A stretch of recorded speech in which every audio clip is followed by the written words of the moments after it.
This channel is part of the History Hit network.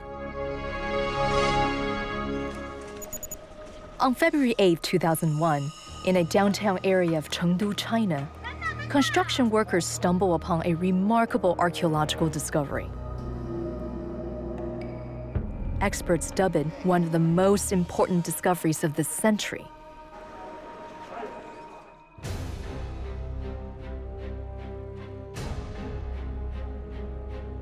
These are the spoils found at the excavation site known as Jinsha.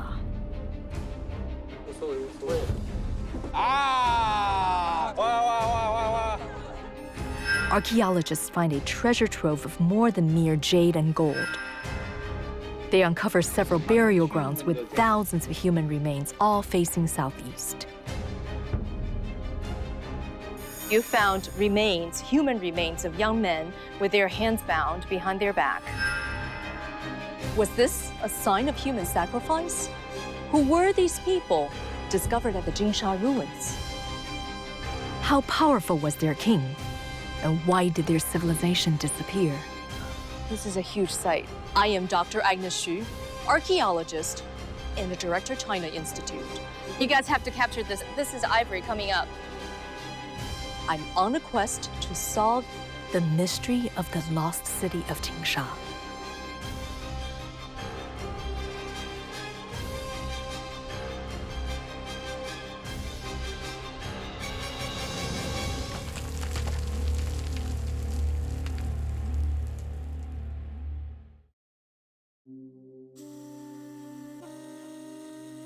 The Yellow River. Many consider it the backbone of Chinese civilization. This was China at the time of unification in 221 BCE, ruled by the first emperor of Qin. 1,000 years before that, a dynasty of kings known as the Shang ruled the central plain of the Yellow River. For so long, the Central Plain is thought to be the only birthplace of Chinese culture.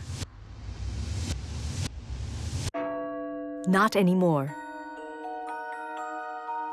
The discovery at Jinsha is forcing historians and archaeologists to rethink this.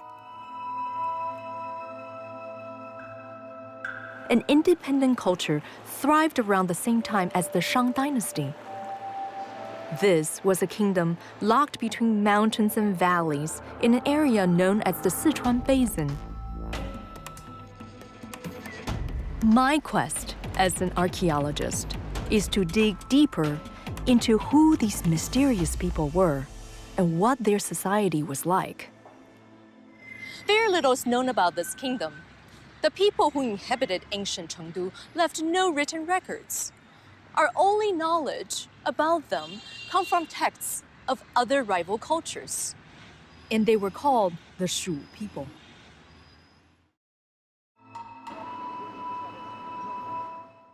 If you love history, then you'll love History Hit.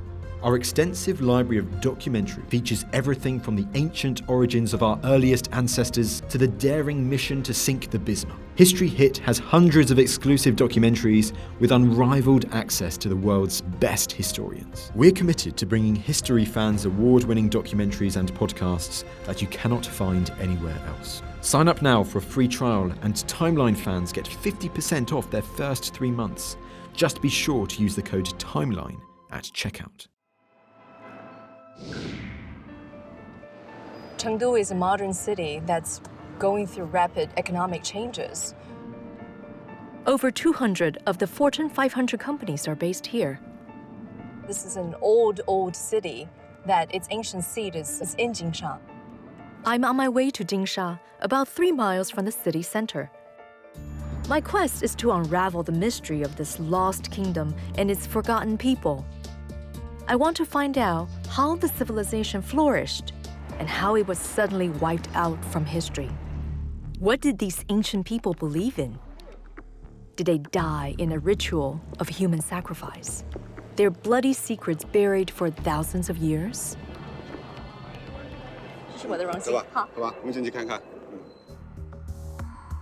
The man leading this from day one is archaeologist Zhu Zhangyi.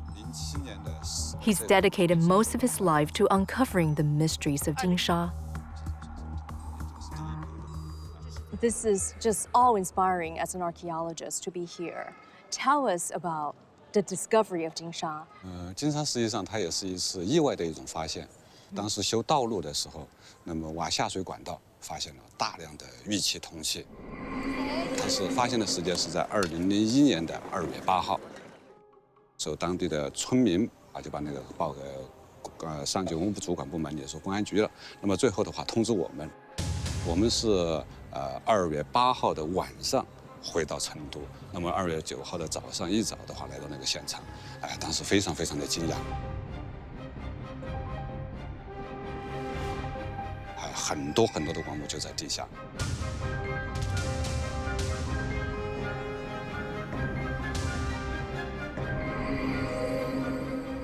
看到这种文物的话，我们激动得不得了。那是一考古学家一生所追求的、梦寐以求的东西，我们终于发现了。是。Zhu and his team find thousands of artifacts of significant value. Jade daggers and ornaments. Gigantic elephant tusks. Gold objects. He believes this is no ordinary site of the ancient Shu people. Zhu thinks this may be their sacrificial grounds. I did not realize that Jinsha site is so big. Can you show us the development of this archaeological site, where we are and where we're going? 这张图就是大体是我们整个金沙遗址的一个范围。我们现在这个是我们现在博物馆整个博物馆。实际上整个金沙遗址我们现在从我们考古发掘的情况，它主要分成3块，这是最核心的一块，并且出土的文物也是最多的，发掘面积也是最大的。The Jinsha site consists of more than 10 areas. They include the palace site and several burial areas. I'm overwhelmed with what I'm seeing here, but my preliminary investigation only leads to more questions. So, Dr. Zhu, was there human sacrifice here? 在金沙遗址，我们发现了2000多种墓葬，实际上这种墓葬都是小型的一种墓葬。那么在目前来讲，没有发现人殉的一种情况。但是我们也不敢就这样就推断它古代蜀人就一定没有人殉。为什么讲？因为我们可能要等待大型墓葬或者王陵的发现，看是不是它还有那个地方有没有人殉。It's an intriguing question that requires me to look for more clues. Having come across such a huge mystery, it reminds me of my childhood when I would spend hours in the dirt looking for something, pretending to be a detective.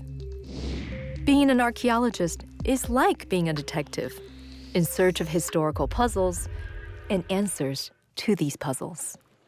That has always been a motivating factor for me. I was an odd bird growing up in Taiwan.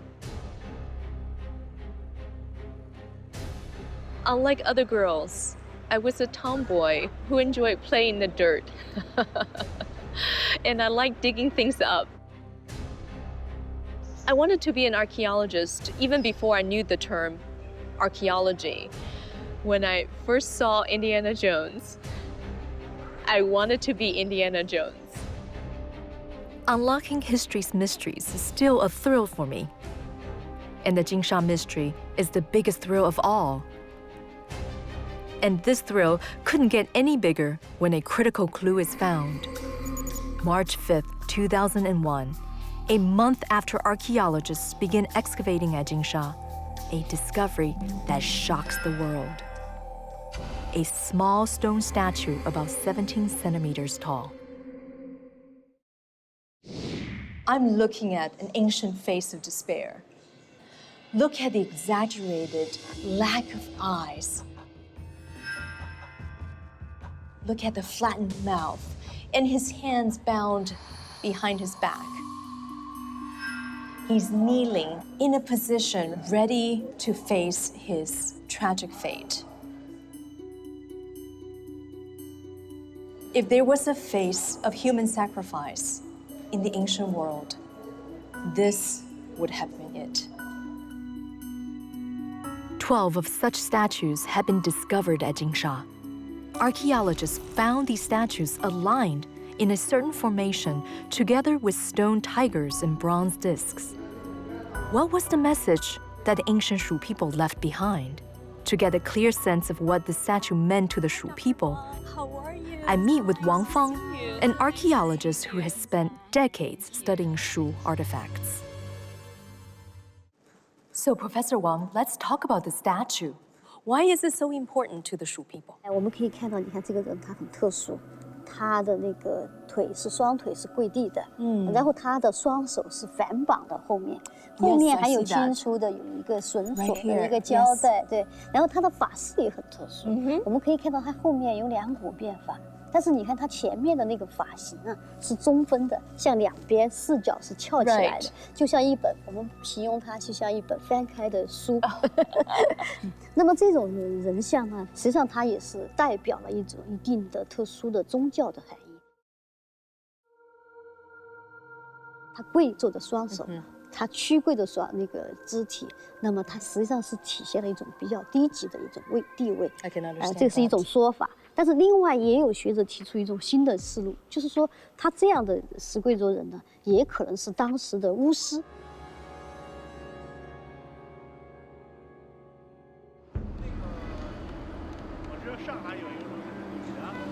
那么在这个干旱的季节，那么为了祈求上天富佑生灵，那把自己的双手绑起来，把头发剪掉。然后去求雨的一种现象的这样的一种表现。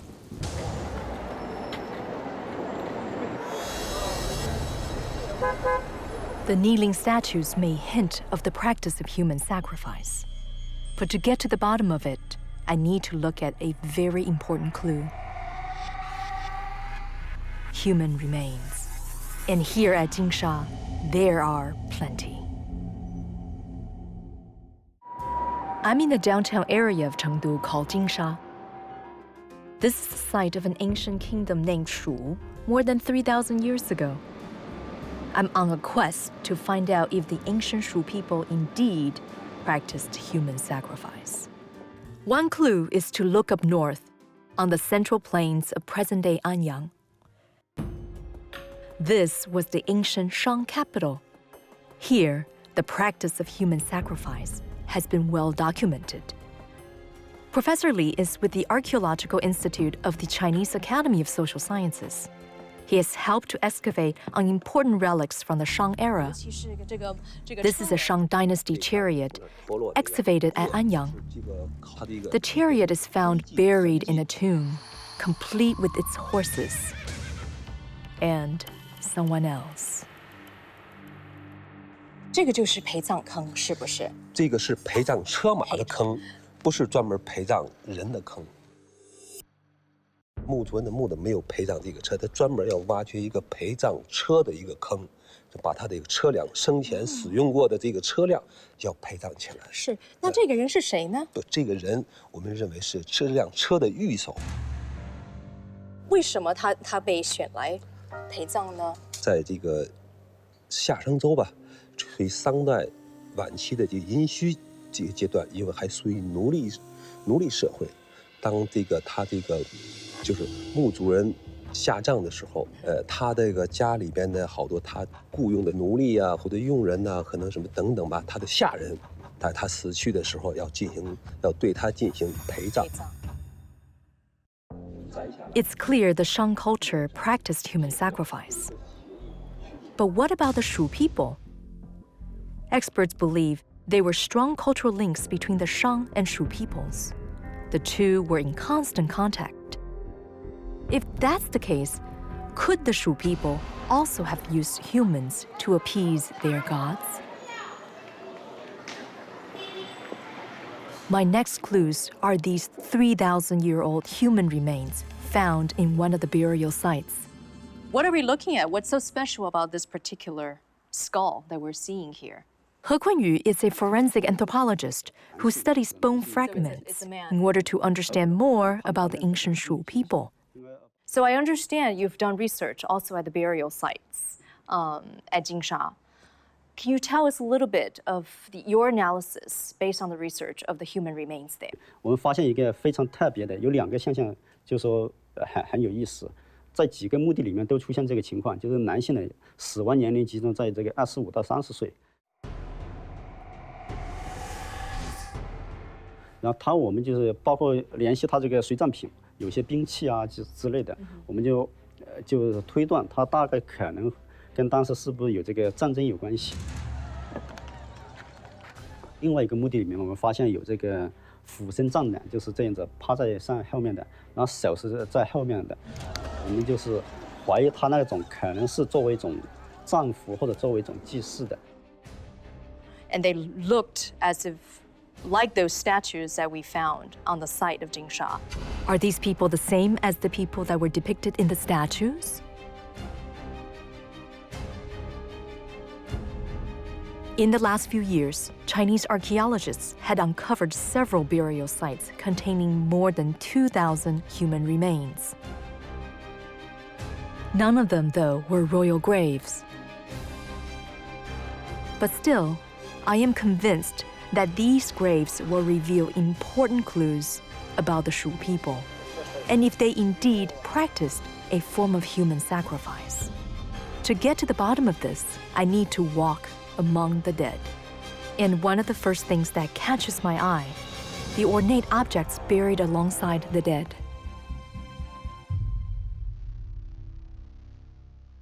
它有各式各样的东西，这里头请您介绍一下。那我们可以看到，这个墓葬里面的话，这个随葬的玉器还有石器特别多。从它的这个体量上来说，都比较小，它可能就是当时为了这个墓葬专门做的一组名器。我们这里面看到有这种像类似这个石章的，也有看到一些这个石条的。这个在古蜀文化墓葬里面非常多的，就是在这个腹部随葬这个石条，这个是很常见的。所以它这个墓葬等级呢，应该说比周围的墓葬稍微就是等级上要高一些，应该是代表当时这个上层的一个阶层或者是贵族的一种的墓葬的形式。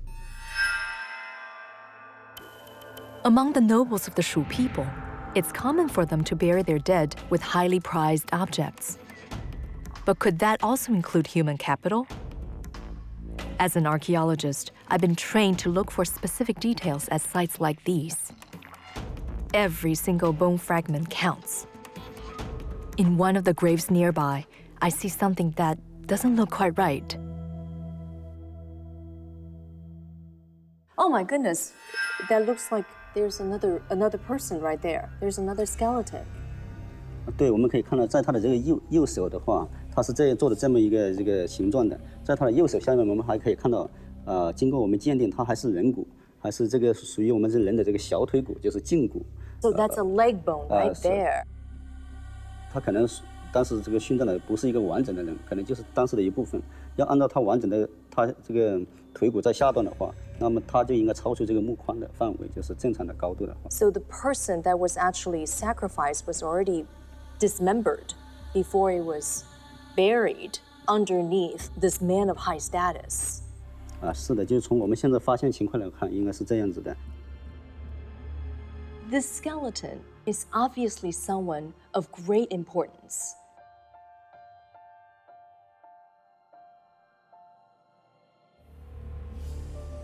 And when he was buried, we can see that underneath him, to his right, there is evidence of human remains, of another human being.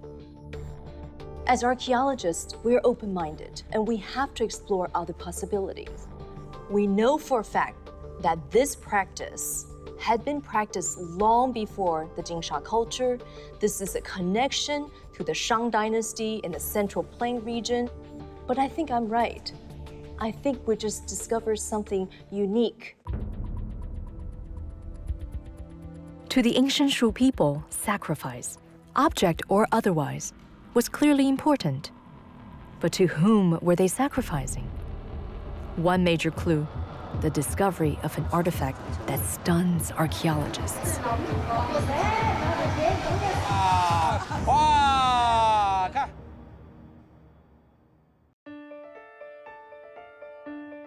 I'm in Chengdu to investigate the lost city of Jinsha. Part of an ancient culture called Shu, the city was only discovered in 2001. For the Shu people, sacrifice, precious objects or otherwise, was an important part of their culture. But who or what were these sacrifices for? A piece of the puzzle lies here. A thin gold foil, no larger than 12.5 centimeters in diameter, and only 0.2 millimeters thick.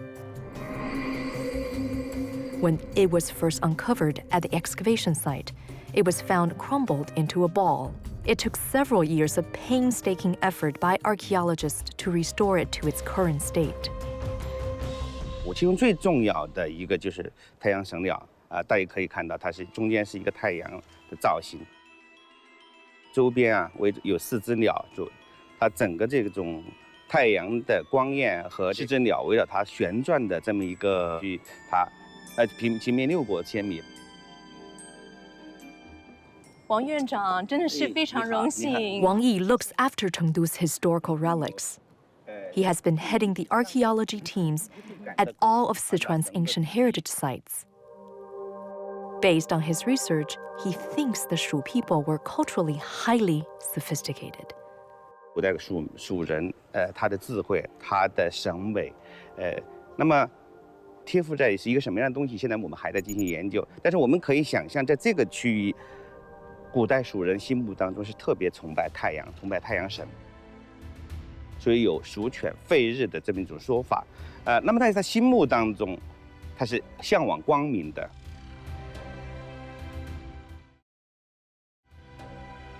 This fascination with the sun is perhaps not surprising. This is Chengdu on a regular day, overcast and foggy. For the ancient Shu people who heavily depended on bountiful harvest, the sun equates to life itself. Without it, starvation and death could become a reality. Now it makes sense to me. The sacrifices found at Jinsha may be a way for them to appease the sun god. 这个很有很大的气势。 But did the ancient Shu people only worship the sun? Wang tells me he doesn't think so. He thinks their faith system was more complex than that. 在古代蜀人是特别在意神的反应，特别在意，神的跟神的沟通。那个时候，当然我们知道那个时候是一个万物有灵的这么一个时代，也是一个众神时代。在古代蜀国，我们已经知道他的所有的他崇拜对象有动物神嘞，老虎这个象还有人神，大量的人神，包括太阳，包括这个自然神，还有大山江还有这个月亮Less than 50 meters from the sacrificial zone, there is another clue that suggests this was a highly sacred site.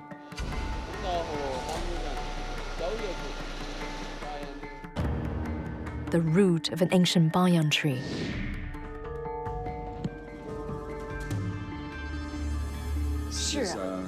Archaeologist Zhu Zhangyi tells me this is no ordinary tree. 再次仔细看看，是，真的是，从来没看过这么大的树。Why is this tree so special compared to other trees? 这棵树当时就在祭祀区的边上，它也在河滩边上。那么这棵树的话，目前来讲，它应该是直径达到了1米多，将近2米的直径。那么应该说，我们想象当中，当初应该是非常高大的一棵树。那么它在祭祀区里边，应该说是把它当成那个地方的一个神树。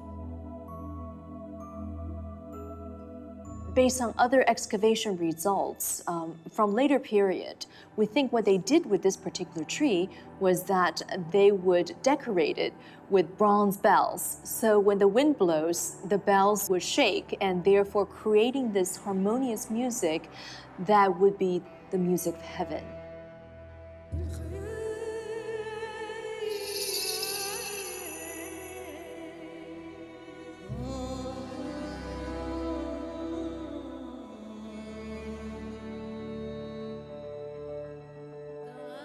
This tree represented a connection. This was their connector between the people of Shu and heaven and their gods.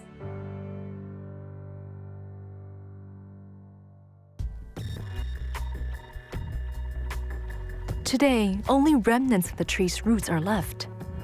But I'm curious to know if this holy tree was also where sacrifices were made.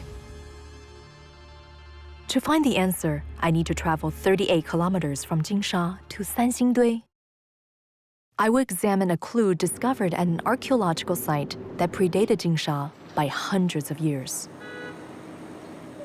This is where ancestors of the Shu people once lived. Discovered in the late 1980s, it was the seat of power of the Shu kingdom around 1500 BCE. Like Jinsha, the excavation site has been turned into a museum. And I'm told one particular artifact holds the key to understanding the faith of the Shu people. A 4-meter bronze sculpture dubbed the Divine Tree of Sanxingdui. Buried for thousands of years, it was an object of sacrifice. Professor, this is absolutely breathtaking. Most of us haven't seen anything like this before. Tell us, what exactly is this? 这个树可以说是目前我们知道的单件在世界上3000多年前最大的形成器之一，而且是最复杂的形成器之一。是，它是象征于天地、神灵、天堂和人神相通的，可能是在三星堆整个的祭祀活动一个中心位置。What's the connection with the tree we found at Jinsha? 这些树和这个青铜神树是相关联的。这个青铜神树是照这样的树做一个树崇拜的一个标志物，因为当时的人们很相信树是生命的起源，又是生长的起源，又是通天的一条路，又是各种神奇的果实的生长地，也是神灵所居住的地方，又是天地人交往的一个中心，所以他把很多美好的信仰都集中在树。Professor Zhao believes that the ancient Shu people would hang sacred objects on trees to express their faith. One such object is astounding not only for its sheer size, but also for its bizarre look. A gigantic bronze mask with large ears and protruding eyes. These are the famous Sanxingdui bronze giant masks. Considering how big and magnificent the sculpture is, it must have been really important to the Shu people. What was it used for? 这一件我们叫它大面具，它是一个面做成那个面具，实际上它是个神。在蜀国的时候，这样的神像在三星堆出土了很多个，有的和真人大小相似，有的比真人还要大很多，显然不是装在人的头上能带着活动的，可能是戴在一个大的树或者大的建筑上。At the Sanxingdui site, 3 of these giant masks have been unearthed. Like the other valuable artifacts found at Jinsha, these masks were also likely to be sacrificial items. These masks were clearly very important to the Shu people, but making them could not have been easy. One way to find out is by observing how these bronze masks are replicated today. 那么这个是施拉法，按照当时的那个生产这个条件下，那么铸造一件青铜器，是相当困难的，要花很多工匠，很多工匠，他这个就是这样的大型的这个不是一次就铸造，而是通过2次铸造。这个是它的。The ancient Shu people clearly show a strong devotion to their gods. They worship the sun, the earth, and the trees. But one thing still confounds me. Who does the bronze mask represent? The Sanxingdui mask with the protruding eyes and the open ears. In Chinese, we call it 千里眼, the eyes that can see thousands of miles. The ears we call 招风耳, the ears that flutter in the wind. These are auspicious facial features to describe a person. Could he be the king to whom the sacrifices were made? Or is he a shaman? Or is he God himself? The answer may lie with this small ornate figurine found at the Jinsha site.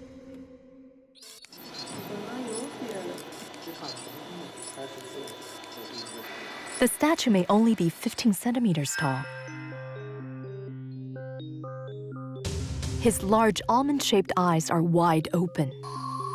At the back, he wears a long three-stranded plait, and on his head, a round swirling hat. Archaeologists think he's an important figure in the ancient Shu society. Could he be the king of the Shu people? The one who led his people to sacrifice precious objects? For archaeologists, getting all the answers from a tiny relic isn't easy. I'm getting the help of modern technology to get a closer look at this rare artifact. Modern technology is really amazing. Yes. What can this technology tell us that archaeologists cannot see? Some relics are broken, so it needs to repair. So after we scan, you got the result. You can find out which part is loosened.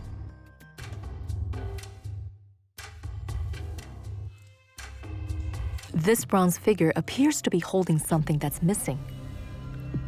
What could he be holding? And more importantly, who was he?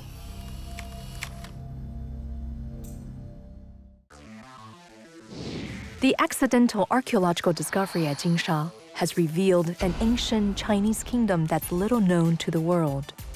A key clue unearthed, a tiny bronze statue. Experts believe he was an important figure. Was he a divine leader to whom the sacrifices at Jinsha were made? My questions lead me back to Sanxingdui, where I'm told there's a similar statue. Only this time, size does matter. To investigate further, I arranged to meet with Professor Zhao once more. In 1986, he was one of the archaeologists who helped to excavate this similar but much larger bronze statue.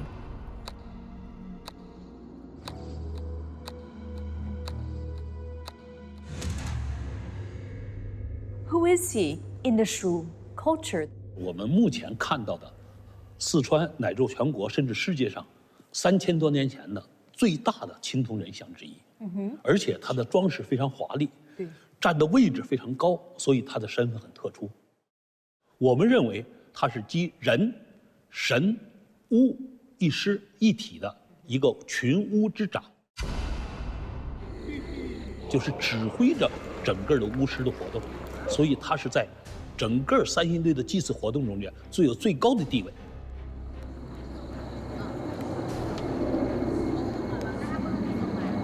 What is he holding in his hands? 有几种说法，有的认为是拿着宗，有的认为拿着是祭祀的杖，也很可能拿的是象牙，因为这个正好是上面比较大，下面略小，而且呈弯曲状。拿象牙是一个祭祀的重要形式。 The large bronze statue in Sanxingdui and the smaller ones in Jinsha are likely to hold the same status. Based on the clues we have so far, I know he's likely to be someone with divine powers. A shaman with a direct connection to the heavens. But could he also be the king and ruler of the Shu people? The Shu left behind no written records. What little we know about them comes from an ancient manuscript, the Huayang Guozhi, written 1,000 years after the Shu's demise. The first king of the Shu people was named Cancong, and it is recorded in this ancient text that he had protruding eyes, feature that was unique to the gods. Everything now clicks. The two separate paths of worship and kingship converge at this crucial clue. The Shu ruler was not only a king, he was also God.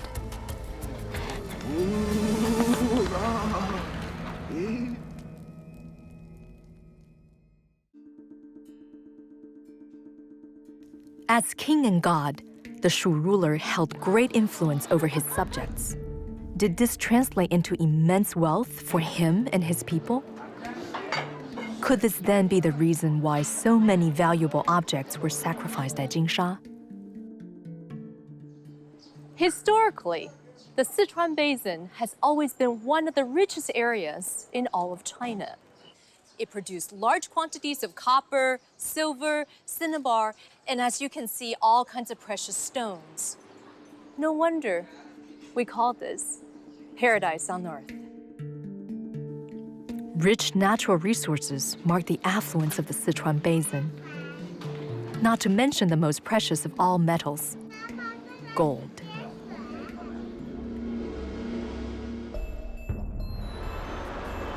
Not surprisingly, in 2007, archaeologists at Jinsha also struck gold, literally. 金的器物在中国的北方地区基本没有，但是在古书文化当中，它的数量是特别的大。比如说在金沙的话，已经出土了300多件金器，那么这应该是中国同时期出土金器最多的一个遗址。 And most remarkably, a mysterious object emerged from the ground.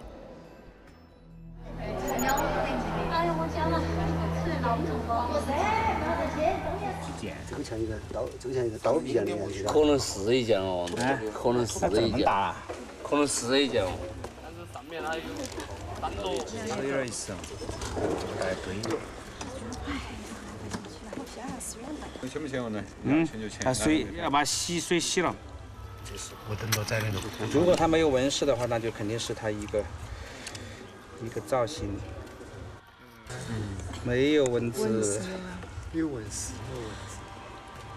这么好的东西。这个比那个还要3年。我估计呀，这是梨子啊！哇，看。金面具。金面具，这个金面具。 A gold mask.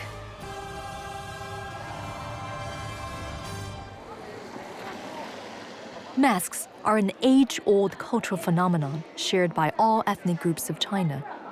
Masks were given the functions of communicating with gods, bringing blessings, driving away ghosts, and warding off diseases.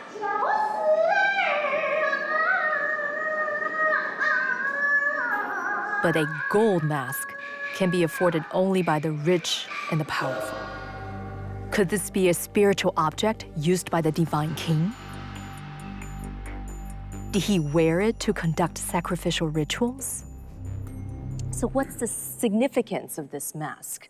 Was it used by the Shu king as part of the worship? 那么这种面具呢，很多专家考证的话，它的地位可能比其他的地位更高一点。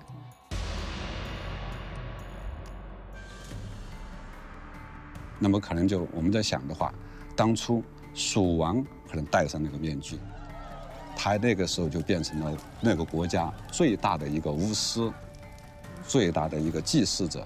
这样的话，他最好的和神灵、天地进行一种沟通。So when he puts on the golden mask, the king becomes God. Mind-blowing. Thirsty to know the extent of power the Shu God King had over his subjects, I head to a site where a vital clue has been unearthed: his palace. 那次发掘之后，它的面积非常大，布局也非常规整，应该是一次性建成的。实际上，2000年之后的话，还进行了2次发掘。实际上，目前来看，这个面积是非常大，大概是差不多1万平方米以上。1万平方米？对，1万平方米以上就是。 The vast area of the palace indicates a wealthy king who requires a massive amount of space to store great possessions. But what fascinates me the most is the numerous peripheral houses. 6号房子。讲解一下这个范围有多大？实际上，除了这个建筑以外的话，它那个地方还有3个建筑，一个是这个地方有一个建筑，我们把它称之为5号房子。中间那个地方有一个小的一个建筑，还有一个小的一个方形的一个建筑。 实际上，在这个位置上还有一个建筑。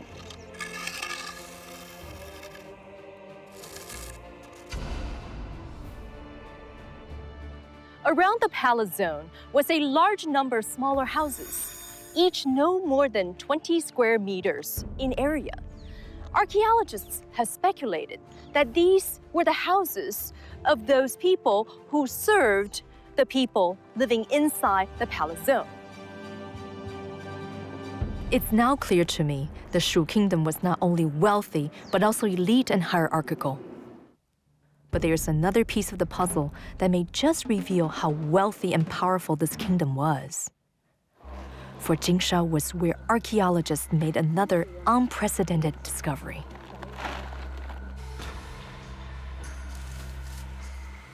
You guys have to capture this. This is ivory coming up.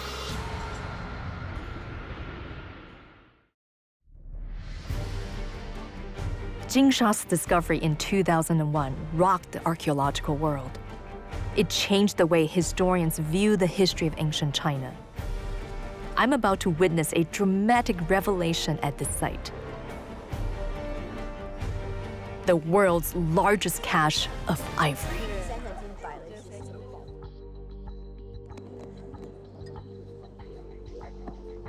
What she's doing here is to apply a special concoction they invented here because they have to perform this type of triage to these ancient tusks. We know that one of the chemicals used is protein. It's a concoction to stabilize these elephant tusks as they are uncovered.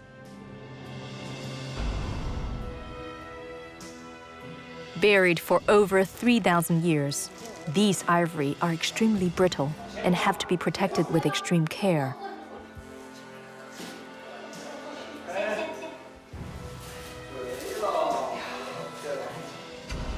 The longest ivory piece measures 1.85 meters. But why so much ivory? Was this the ultimate sacrifice for the gods? My questions lead me back to Professor Wang. She holds a jade blade with a strange carving. This is one of the most interesting pieces I've seen with this pattern on the jade. What is it? 这件器物把它称为平行四边形的玉章。这件玉章它最特别的地方就是在它的上下和两面都刻画着一个人物。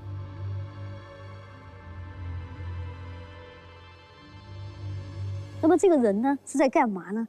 他是侧跪着，肩上扛着一根象牙。It's a man in profile, wearing a short skirt, and he wears a mask over his face, and we can see that he's carrying an elephant tusk over his shoulder.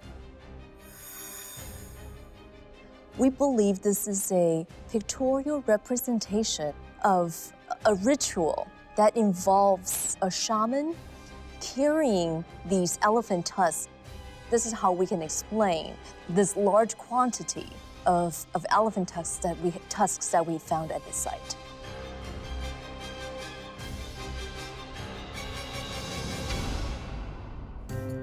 All these pieces of the puzzle finally seem to come together. The unparalleled treasure troves of ivory, jade, and gold reveal how Jinsha was a land of great power and prosperity. They were a deeply spiritual people who held on strongly to their faith. But there's one final question. How did their civilization disappear?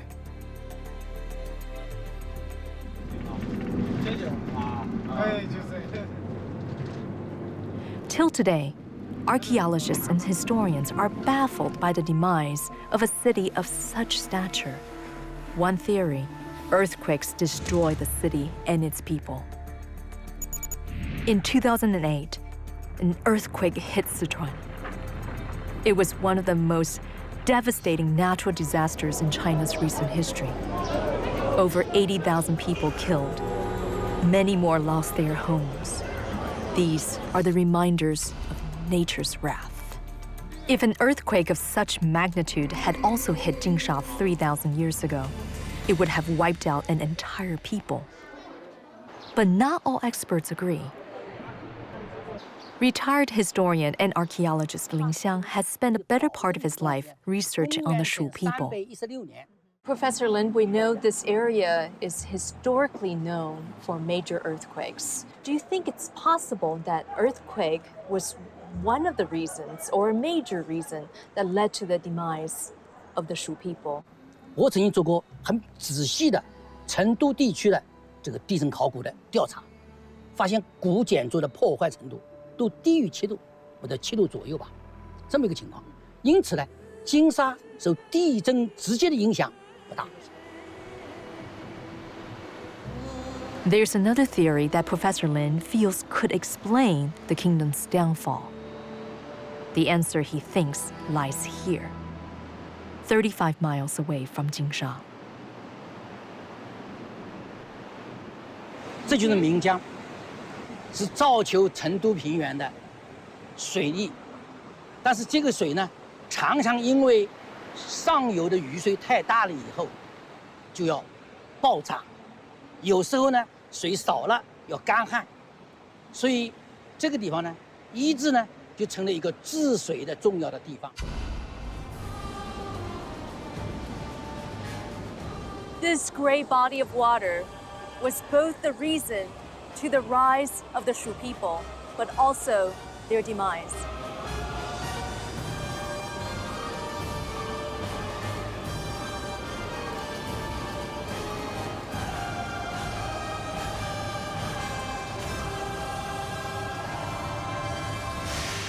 When this great flood happened, Sanxingdui, which was a flourishing capital at the time, was completely annihilated as a result of this deluge.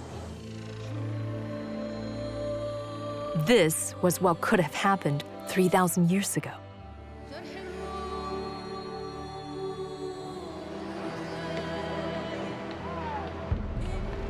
Today, the ground is dry, largely because of the Dujiangyan irrigation system that was built in the 3rd century BCE. It is the only ancient irrigation system in China that's still in use. It diverts the waters and dramatically reduces the threat of floods, turning Chengdu into a land of abundance and great prosperity. But during the ancient Shu period, these rising waters would have easily destroyed their kingdom.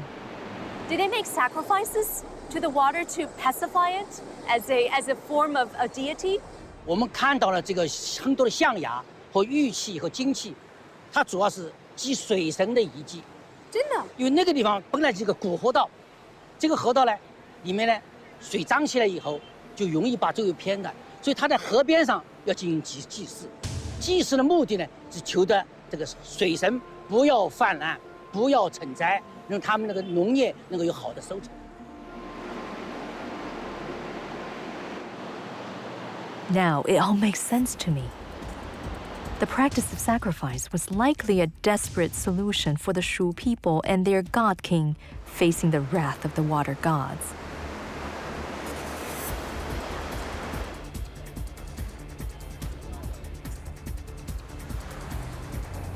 And when rising waters finally engulfed their city, they had no choice but to relocate. Until today, archaeologists do not know where the Shu people migrated to after they left Jinsha. The hunt is still on in many parts of Chengdu for potential excavation sites. I see workers in the field. This is what field excavation really looks like. This is a huge site. The moderns living with an ancient. As you can see around us, real estate is developing really quickly at Chengdu. This is one of the few areas left in the city of Chengdu that they can carry out this large-scale excavation.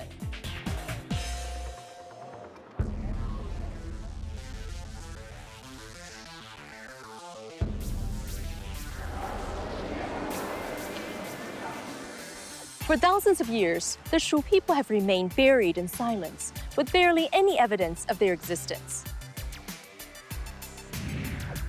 On my journey, I've discovered a powerful, wealthy, and deeply religious civilization.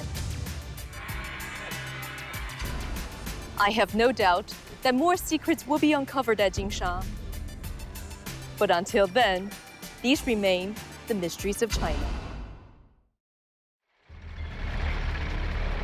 In 1983, construction workers in southern China were stopped in their tracks. As they excavated a site for a new apartment building, they unearthed the entrance to a mysterious tomb. Dating back over 2,000 years, it contained a treasure trove of artifacts that defied the historical records. And most miraculous of all was a silk and jade burial suit befitting a mighty ruler, a man that has remained a mystery until now.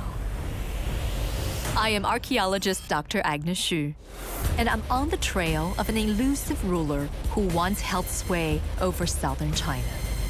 I'm investigating the true nature of his forgotten civilization and seeking to know who was this mighty man entombed in the spectacular silk and jade suit.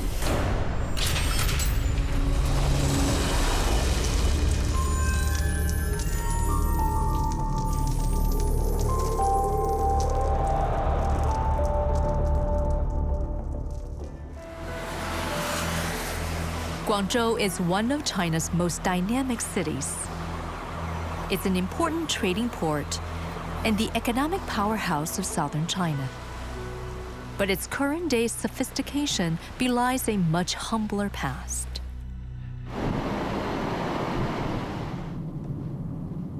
For thousands of years, this region in the far southern part of China has always been known for its cuisine, its beautiful mountains, its beautiful rivers, and its proximity to the ocean. But it was never known as a land of civilization. China didn't exist as we know it in 206 BC.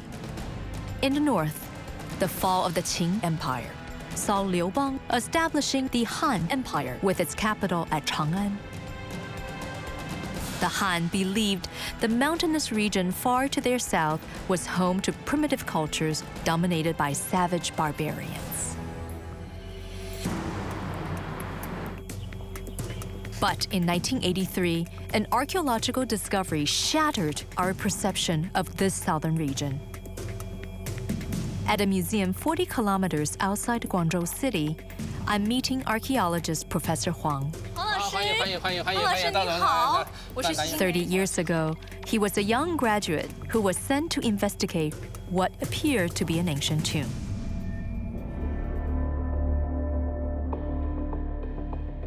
So after you got the call, you rushed over here. What was your first impression of this area? 当时的民工呢，在这里呢起房子，一个很高的山，原先象岗是一个很高的山。山多高？山有49.7米，就推到这个的时候呢，推了1年多。在这里大概是海拔32米的时候，再往下挖的时候就发现这个东西了。那时候您是考古队的队长。对，按照我们考古的那个一看呢，我说，哎，一看这些石头，我就跟邓科长说，这是一个古墓。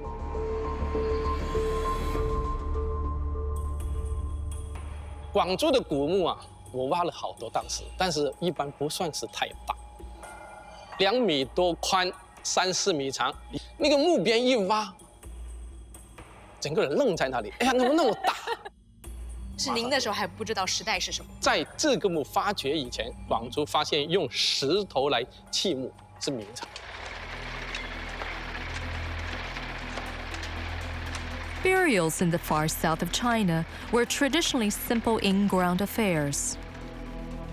But this massive tomb measured just over 10 meters in length and 12 meters in width.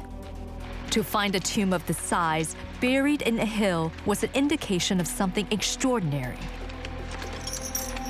As Professor Huang was lowered through the roof of the tomb, he became the first man to enter this mysterious space in 2 millennia.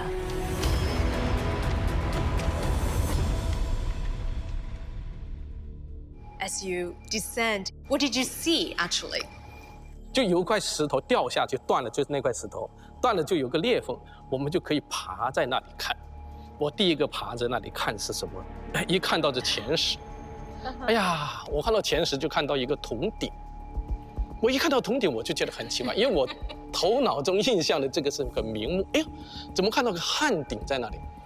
哎呀，我说，哎呀，我就跟那个陈文翰跟贤景祥说，我说，哎，这个可能是汉墓啊，不是明墓。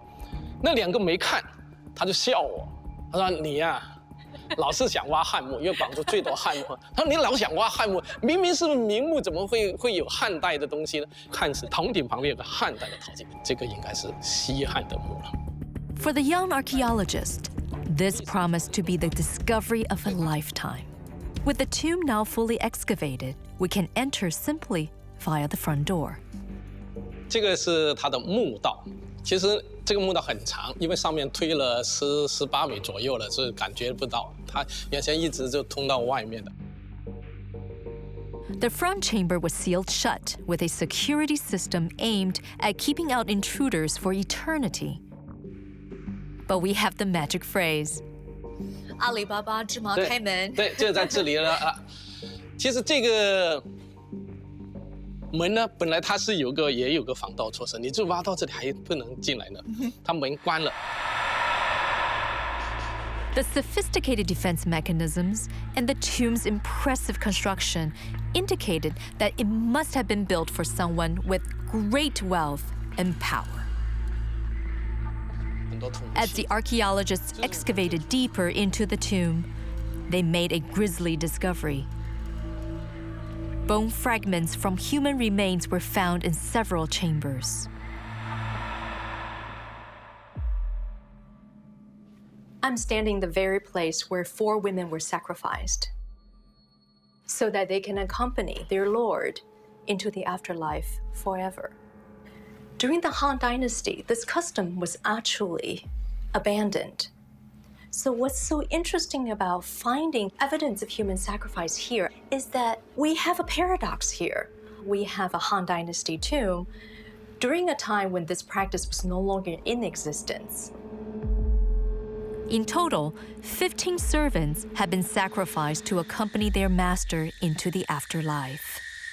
Archaeologists had excavated 3 chambers, a front chamber, an east and west wing chambers. But they had still not found the main burial chamber. And another sealed door blocked them from exploring what lies beyond. 这道门呢，挡了我们好几天了，终于呢开了，就发现一个很惊人的现象，就很多金玉器啊，穿着玉衣啊，木爪就在这里了。Archaeologists excavated and restored relic after relic, producing a catalog of treasures. And the most spectacular discovery of all was this jade and silk burial suit. In the past, only the highest-ranking members of the Han Dynasty were entitled to such exquisite burial suits. So who is this Han noble buried so far south? A jade seal was discovered with the burial suit. It finally identified the owner of the tomb. The name inscribed on the seal was Zhao Mo.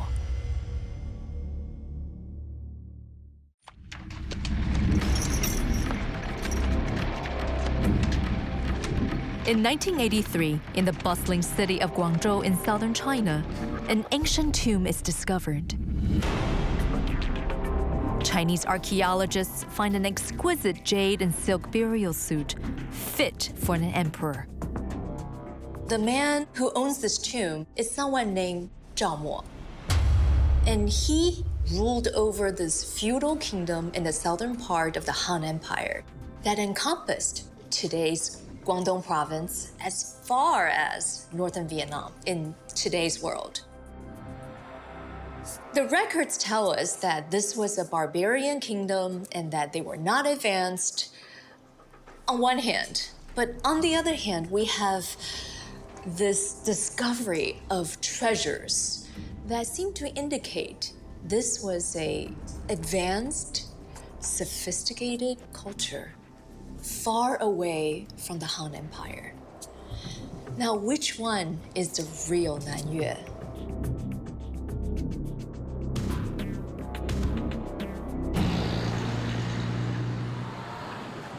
Antiquities expert Professor Chen surprisingly says The sophistication of the Nanyue Kingdom can be found in, of all places, the bowels of a downtown shopping mall.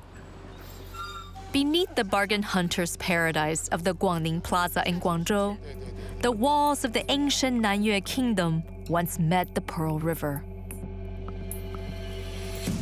这蛮稀奇的。对，这是个南越国时期的一个木构水闸遗址。 This is thought to be the earliest and the best preserved wooden sluice gate ever found in the world. A scale model shows what it might have looked like 2,000 years ago. Sluice gates are still used around the world to control levels in irrigation systems. 因为这个位置呢，当时的北面呢有一条白云山的水道从这里下来，它就连接珠江口。这个地方呢，就是南越国最南的一个城墙。墙的这个地方呢，做个水闸，白云山的水下来以后，把它取出起来，以后呢，可以防止外面的这个咸水或者是潮水涌进来。当里面没水的时候，它也可以把外面水吸进来，就具有排和吸的这个作用。所以水利专家就认为，这是我国乃至世界上最早的一种就是木构的这种水利设施。For its time, this is amazing hydrological technology, and nothing like what you would expect to find in a barbaric kingdom.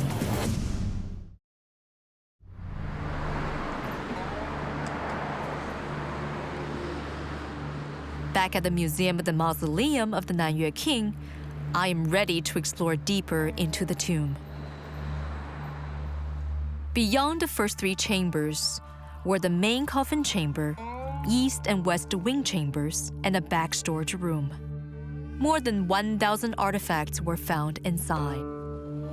And with the help of museum director Wu, I will be taking a closer look at some of the jade, bronze, gold, and earthenware objects.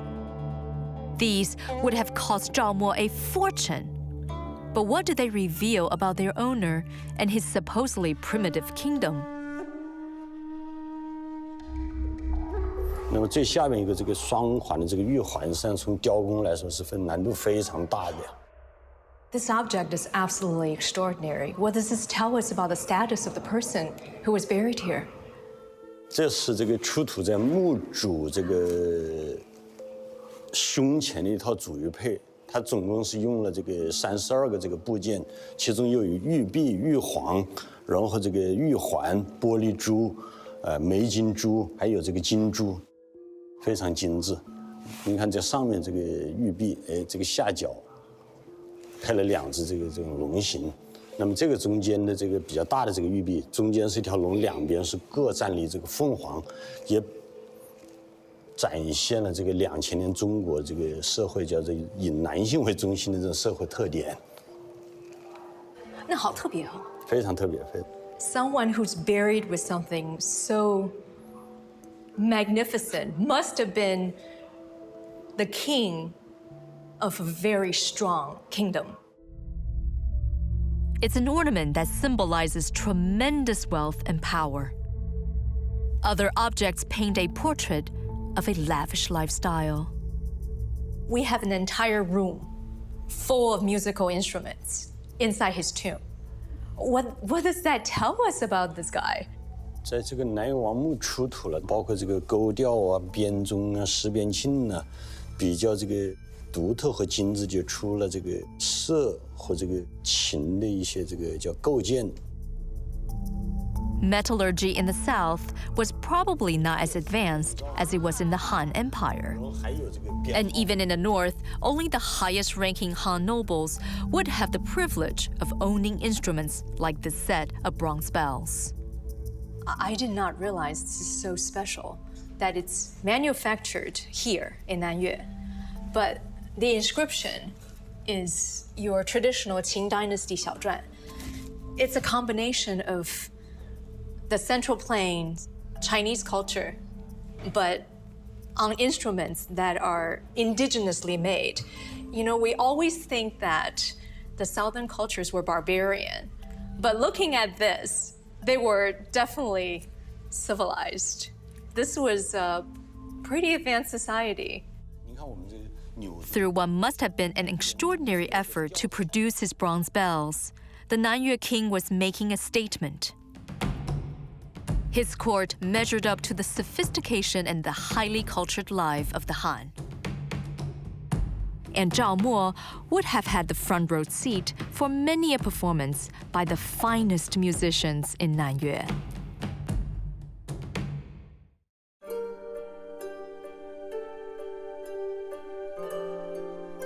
But while the Han spurned human sacrifice, Zhao Mo continued the ancient tradition, as well as taking the lives of concubines and servants.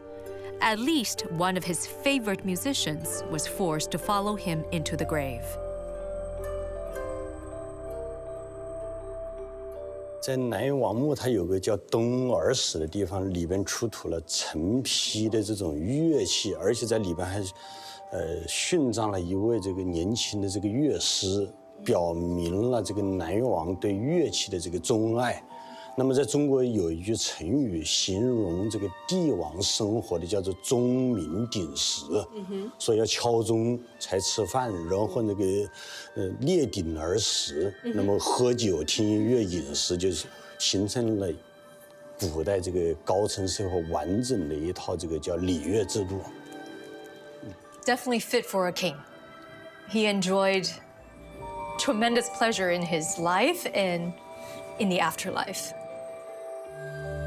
And there's evidence that Zhao Mo loved his food as much as his music, sharing a culinary obsession that lives on today in southern China. 广东人对吃是那个举世闻名的，是这个叫无以复加了。More than 50 exquisite cooking implements have been excavated from the Nanyue king's tomb. 这一件是是煎的，如果你们在广州有机会，建议你们去喝一次早茶。广东人叫煎马蹄糕啊、萝卜糕啊，下面放炭火，就是这种东西。那么还有一道菜，广东叫白切鸡嘛，那个鸡清蒸之后就切成块儿，蘸那个姜汁。那么这个东西就是2000年前磨那个生姜的那个器具，咱们叫姜叉，一模一样。现在咱们泡萝卜丝到现在还在用。那么这个鼎一方面是反映了这个墓主人身份的这个高贵，咱们叫钟鸣鼎食了；另一方面也反映了这个广东人的这个饮食这个传统。在南越王墓就出土了大量的这个海龟啊、海贝啊、荷花雀啊、鸡蛋呐、还有蚬呐、蚝啊这个等等这个东西。真的什么都吃。哎，对，就表明了这种这个喜欢。This tomb is extraordinary. When I was a student just starting out to study Chinese archaeology, we thought that Chinese archaeology was contained to the Central Plains region, that any place below the Yangtze River, they were all barbarians. But today I've seen out of this world jade objects. I've seen musical instruments that were made in this region with carvings of Qing Dynasty inscription. And I have seen an entire suite of cookware, some of which remind me of what we use today. Who is this guy buried here? It puzzles me how he could have collected all the riches. He lived with all these extraordinary things, and he died with them. To find the answers, I will have to search beyond the tomb of Zhao Mo, digging deeper into the origins of the Nanyue kingdom. The tomb of Zhao Mo, the second king of Nanyue, is a subterranean palace stocked full of treasures and indulgences to provide a luxurious afterlife. But Zhao Mo only ruled for 15 years up to 122 BC in what was thought to be a primitive feudal state. But how did he amass such wealth? The historical records suggest that he could thank his grandfather, a man named Zhao Tuo. We know from records that Zhao Tuo started out as a military officer who took advantage of the instability in the north and founded this kingdom in the south. It was in 214 BC that Zhao Tuo was sent by the Qing emperor to conquer and unify the southern Yue tribes. But in less than a decade, the Qing Empire crumbled and the Han Empire took hold. Zhao Tuo grabbed the opportunity to establish a kingdom extending over modern-day regions in Guangdong and Guangxi provinces. To learn more about Zhao Tuo's legacy, I'm on my way to meet Director Quan of the Nanyue Kingdom Palace Museum.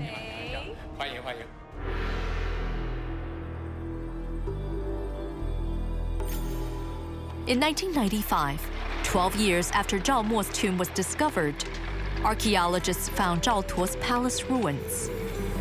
This is one of the largest palace sites ever excavated in China, spanning some 3,900 square meters.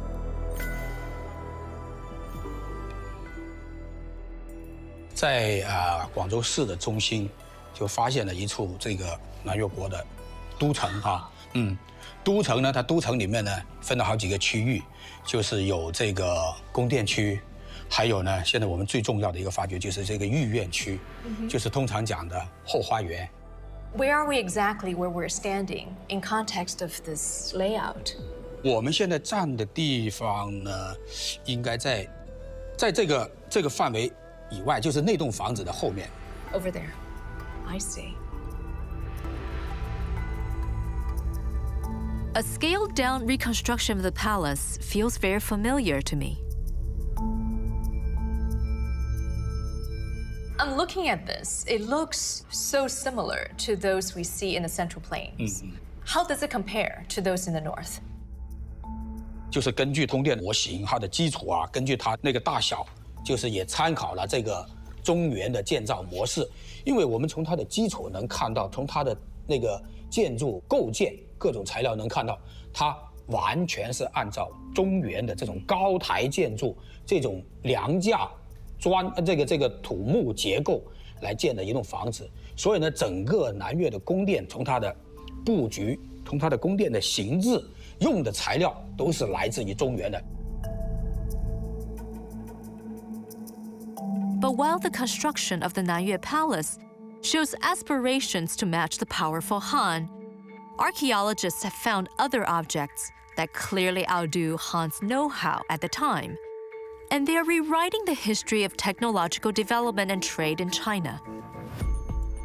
这个呢，虽然说文献上是在到了这个东晋的时候，就说这个南方滨海地区的人就通过这个跟这个东南亚那些国家学制造这种玻璃器，但是我们现在从考古出土发掘出来的这些文物，那么实际上早在好几百年前就有这种材料进来。我们发现这种材料的时候呢，国内也当时还有很多专家都不敢相信，来得太突然了，这肯定不是自己这边自己发明、自己创造的。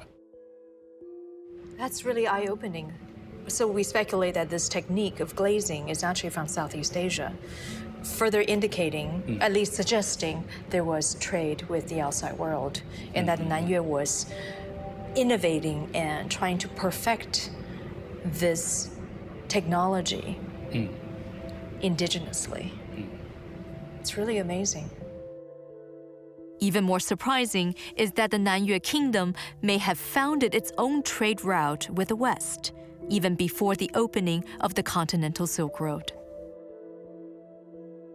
I had never seen anything like this from this period. They don't look Chinese to me.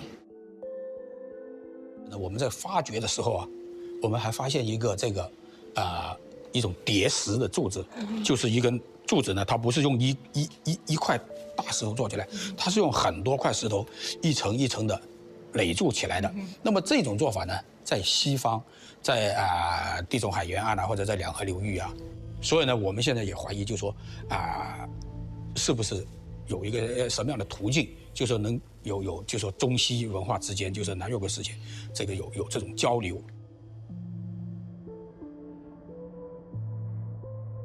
So it seems to me there is now more material evidence to support, or rather encourage, the long-standing speculation there was trade with the outside world. And this is even before the official opening of the continental Silk Road in the north. While trade with the outside world would have brought technology and economic growth, it's the relationship with the powerful Han Empire that would ultimately determine the kingdom's future. Zhao Tuo negotiated with 5 successive generations of Han emperors, sometimes by military might and other times by diplomacy. Artifacts found at the palace suggest that the early years were relatively peaceful. 那个遗址里面，就在地层里面呢，就是发现了文帝的那个文帝时代的文帝的伴娘啊，就文帝那个时候住的钱，就说估计可能就是那个时候就是已经赵佗呢就通过他跟文帝就跟汉中央朝廷又修建了一个比较良好的关系之后，那么呢他也不用去打仗了，也不用去做那个花太多时间在这个军事装备方面了，就可以大力的发展自己的生产然后呢他就有很大的那个财力和那个时间去修建。When Zhao Tuo died in 137 BC, his grandson Zhao Mo inherited a kingdom fit for an emperor. Zhao Mo drew on his grandfather's palace as the inspiration for his own tomb. However, some of the tomb objects show evidence of the Nanyue kingdom's military ancestry. 在这个南越王身边就摆放了10把这个铁剑，这铁剑我想就是反映了南越王对这个军事的这个重视，而且从文物的这个角度来看，这是目前咱们国内见的最长的一把铁剑，它的长度是1.46米，而且上面都镶嵌有这个玉的这个装饰品。上次也介绍过，这个玉的这个装饰品嵌的这个武器上面，都是这个帝王才能这个使用的。这个我们推测可能是当地制造的。那么这边这个铠甲是用来这个护身用的，它用了709片这个铁的这个铁片，这个圈起来。那么除了这些之外，我们还出土了这个戈呀、矛啊、这个剑呐，实际上反映了这个冷兵器时代武器这个种类的这个齐全。这个兵器有2大块，就是有一部分肯定是从中原这个进口的，一部分就是一定是在当地进行这个冶炼的。那么这武器为我们了解这个2000年前这个岭南的这个军事国力啊，或者是武器这个制造，提供了非常重要的这个实物依据。A bronze bucket found in the tomb suggests that these weapons were not just for show. 盛酒的、藏酒的，但9个铁桶这个是很典型的南越的铜器。那这个铁桶是9个里面唯一一件有传闻的，传闻啊，中间那是一个传闻，它呢就是那个表现的就是南越人啊，去经过一场海战以后，抓了一些俘虏凯旋回来的情况了。这个是你看，他拿这个钺就是斧头了，钺砍了一个俘虏啊！你看这个他的器物，这个还抓了一个还在那里手起要砍头啊，砍头了，要执行任务，这是在庆祝啊什么的。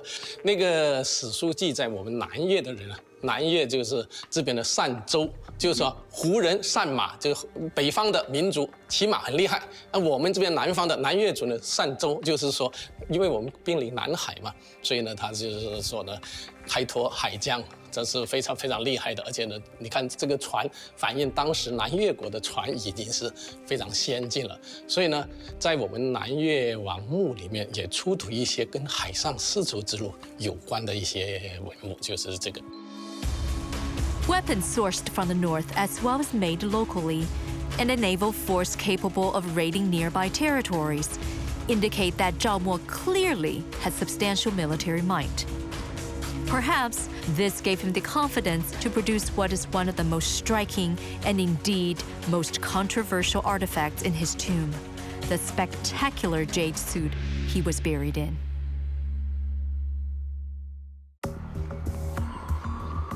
The discovery of a 2,000-year-old tomb in Guangzhou unearthed treasures that have opened a window into ancient China.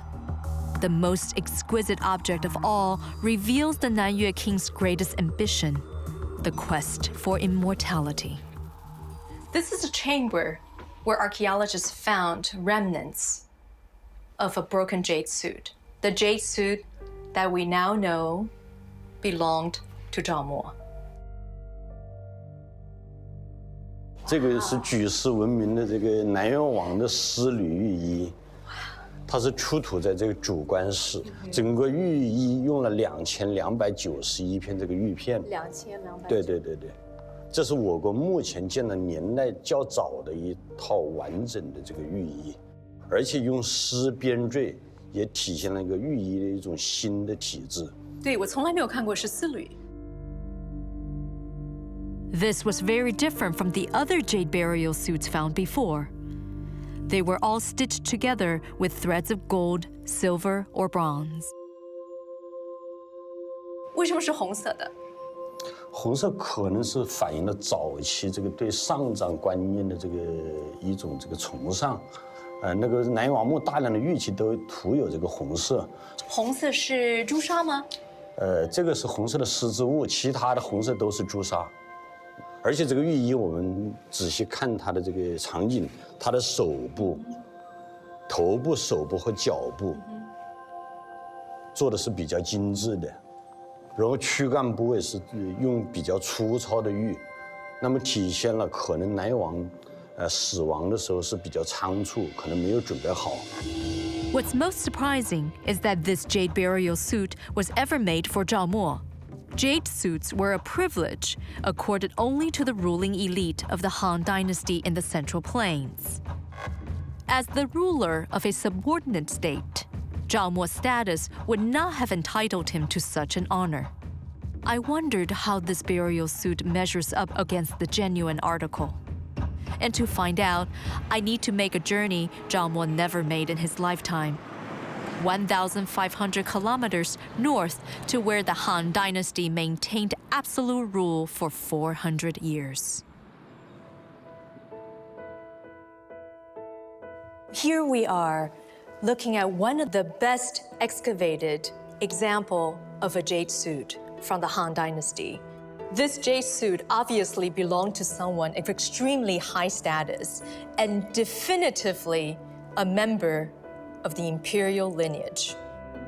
There is a Chinese proverb to show off wealth and status in the ancient world, and that was 金缕玉衣, literally gold thread jade suit.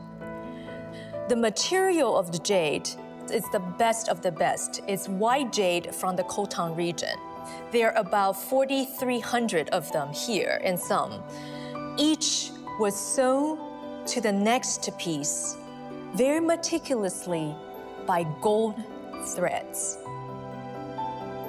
If you were planning an afterlife, then a jade suit was as essential as a spacesuit to an astronaut. Being buried inside a jade suit is like being buried inside an armor, so that in the afterlife, the person inside would not face physical deterioration, decay, but more importantly, that his spirit will live on in immortality.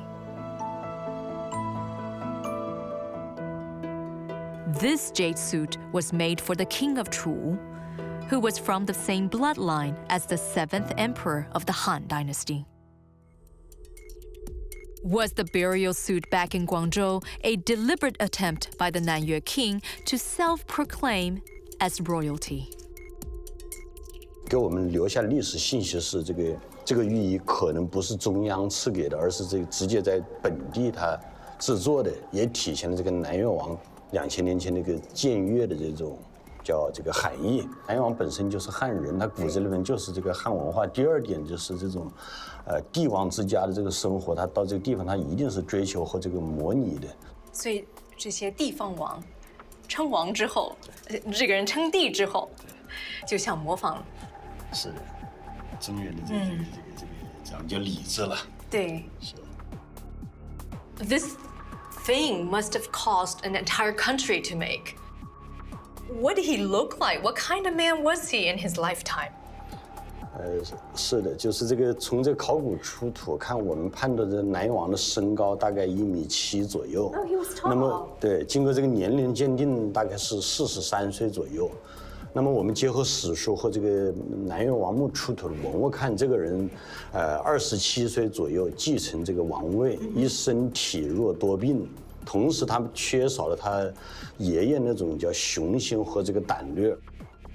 He died at age 43.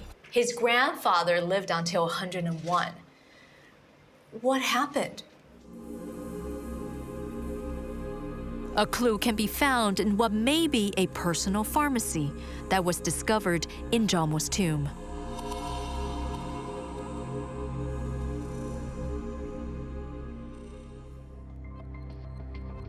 Are these ancient Chinese medicines? 这5种药石呢，分别是绿松石、赭石、紫水晶、雄黄和硫磺。咱们查一下要点啊。这个硫磺这种东西对人体的作用来说呢，它外用可以治疗一些疮，一些生疮的一些部位，然后可以去虫。那么雄黄呢，它的组成成分呢是2硫化2砷，内用呢它可以治疗风寒的虚寒等等一些作用。也就是说呢，相对来说雄黄和硫磺更可以称之为药。So we know the king of Nanyue was sick. He was sickly since childhood, and he died at the young age of 43. So based on this, what do you think he was sick from? 身体寒性偏重于偏凉，你知道在中医里边讲凉寒，那所以呢有雄黄和硫磺这种偏向热的一些药石来补充他的身体。那我觉得呢，他应该得的是风寒之症。But modern medicine has revealed that a cup of Zhao Mo's cold and flu remedies may have done more harm than good. In fact, they may have been lethal.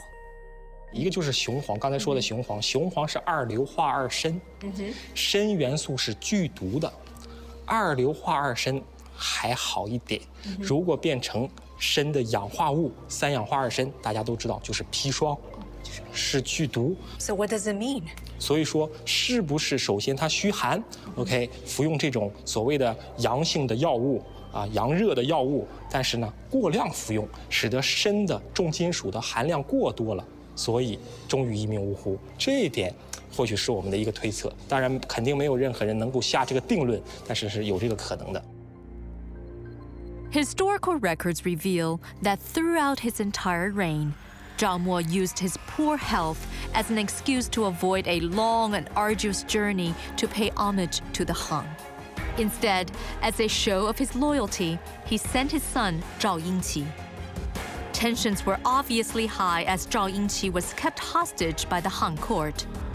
But the Han surely would have invaded if they had learned of one of the smallest artifacts found in Zhao Mo's tomb.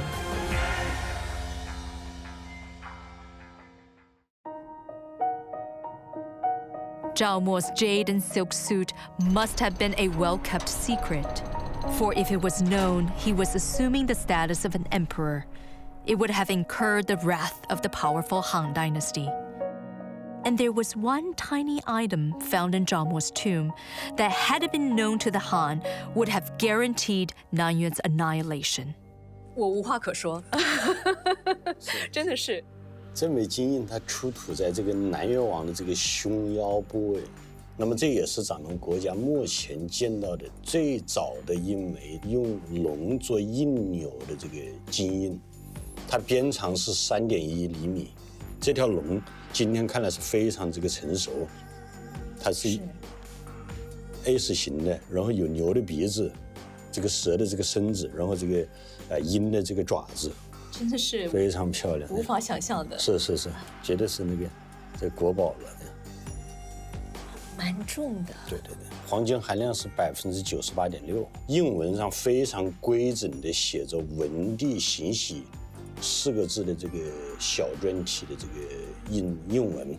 这种印章，据我们推测，它主要是这个南越王用来在国内发布这个行政命令用的，反映了就是这个南越国独立一方的这个南越国，咱们叫僭越称帝的一个活的这个物证。司马迁在他的《史记》里边曾经记载，这个南越王对外称王，对内僭越称帝。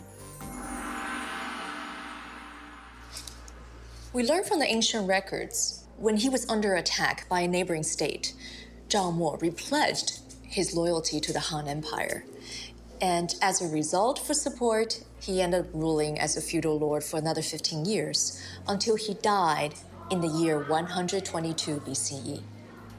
After that, his son, who he actually had sent to the Han court as a hostage for many years, returned to Nanyue and ruled for another 10 years. Then the great conquering emperor Han Wudi swept through the south and put an end to the Nanyue kingdom. So what is the true legacy of the kings of Nanyue? History books recorded that they ruled over a land of barbarians. But in my journey, I have discovered that this was a robust civilization that made technological advances. They built city walls, they built palaces that rivaled those in the Central Plains region. They were trading with the outside world as well as with the Central Plains cultures. They were a group of people that were using indigenous materials, yet adopting outside technology to create a culture, a technology that was completely their own. This was what was so beautiful and unexpected in our journey, in our learning about the ancient Nanyue kingdom. After 2,000 years, the secrets of the tomb of the Jade suit have been revealed, but one mystery still remains. 这个呢是第2代的南越王墓。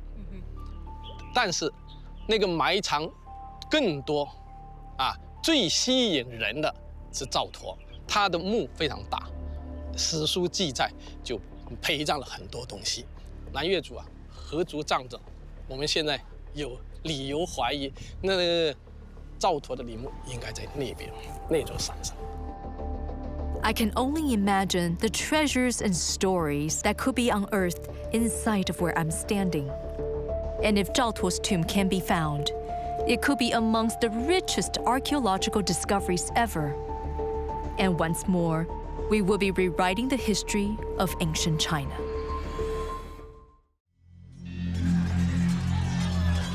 Nearly 1,800 years ago, China would undergo one of the bloodiest chapters of its history. Over 30 million lives will be lost as the collapse of a dynasty triggers a war for domination.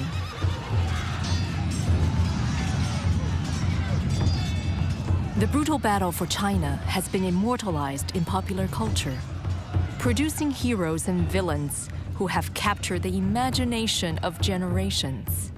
Now, these stories are about to come back to life. 2009, in Anyang, Henan Province, workers stumble upon a surprise discovery, an ancient tomb dating back to the time of the Three Kingdoms. Can it be the final resting place of one of the era's greatest legends? I am Dr. Agnes Hsu, and I am an archaeologist.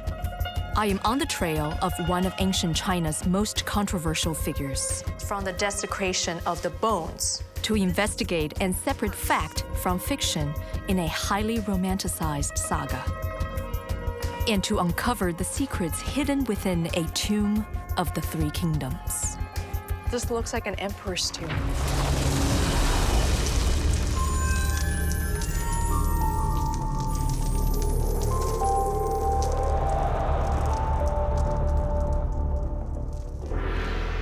In the central plains of China lies the city of Anyang.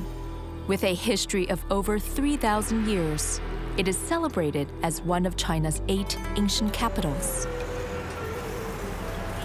But in 2009, Anyang would find itself in the spotlight as an unexpected discovery ignites debate.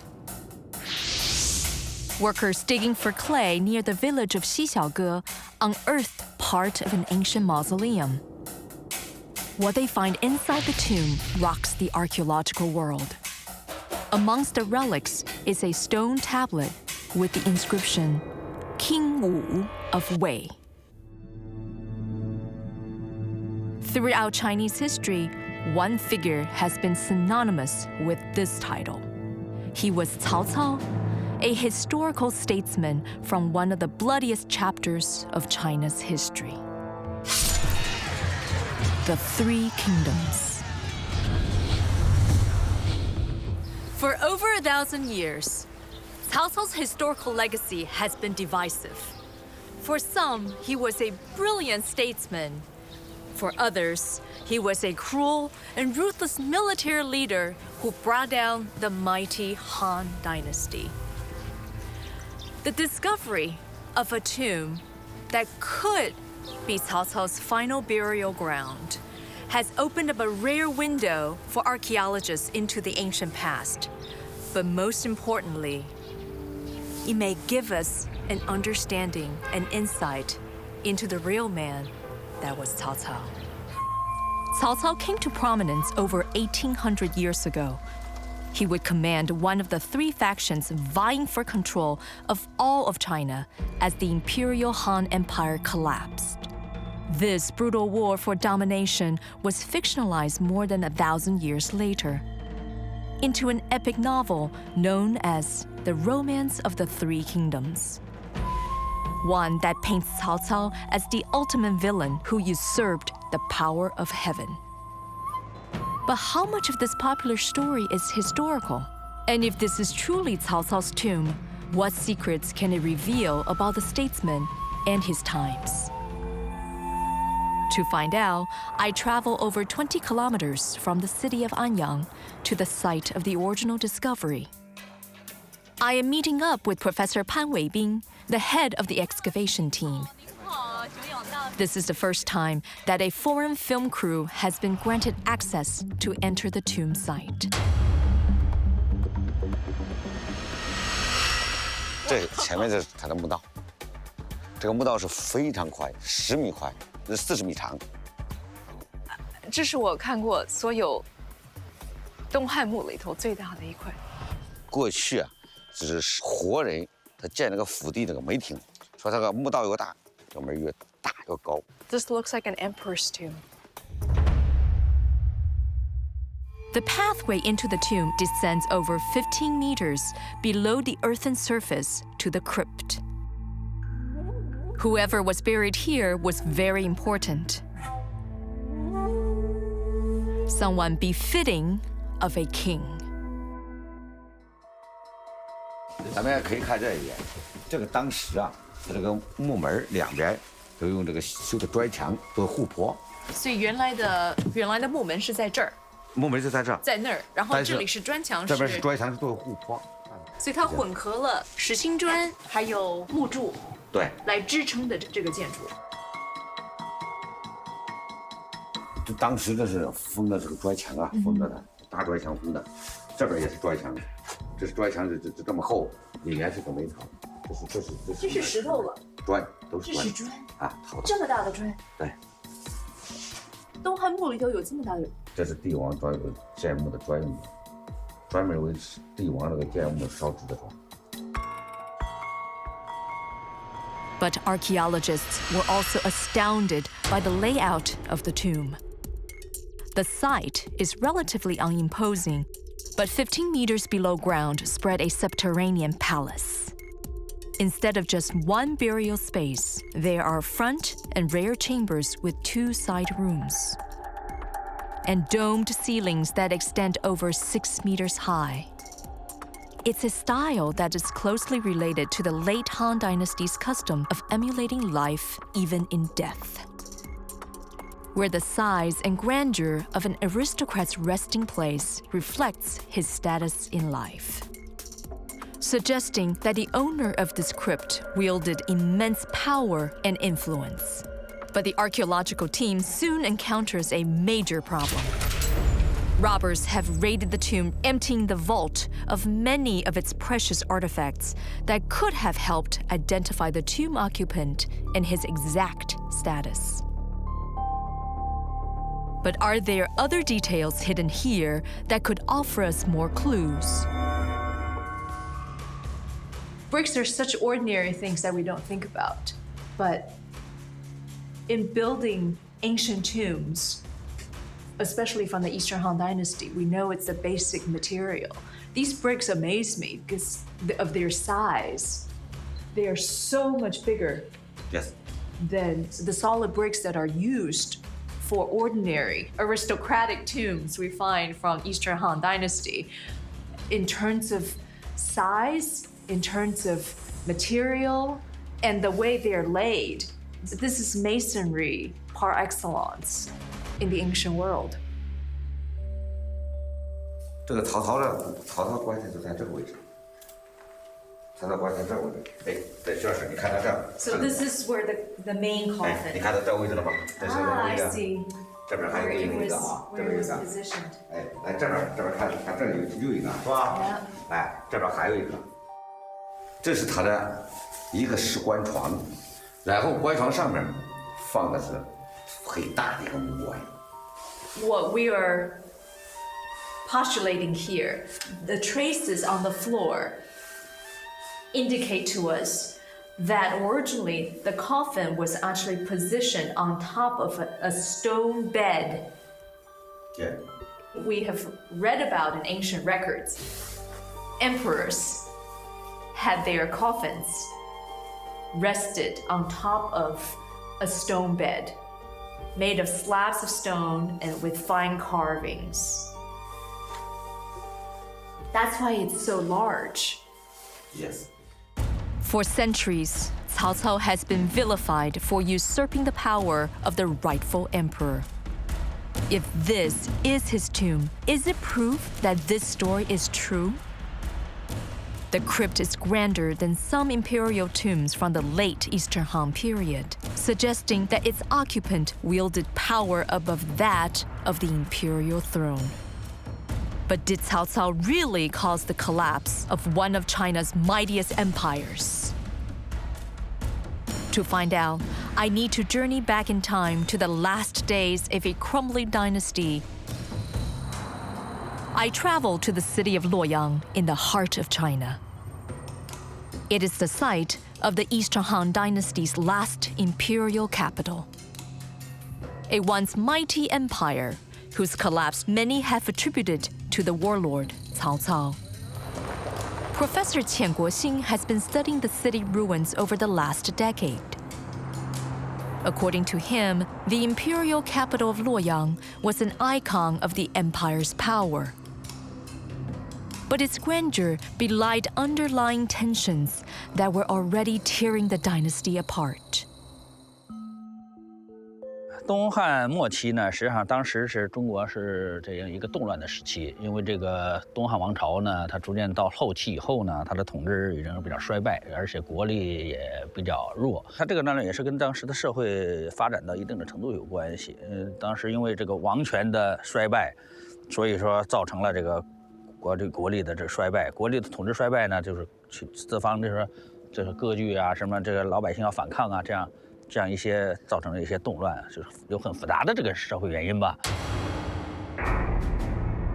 Born to an aristocratic family with connections to the imperial house, Cao Cao quickly rose up the ranks after successfully suppressing rebellions breaking out across the empire.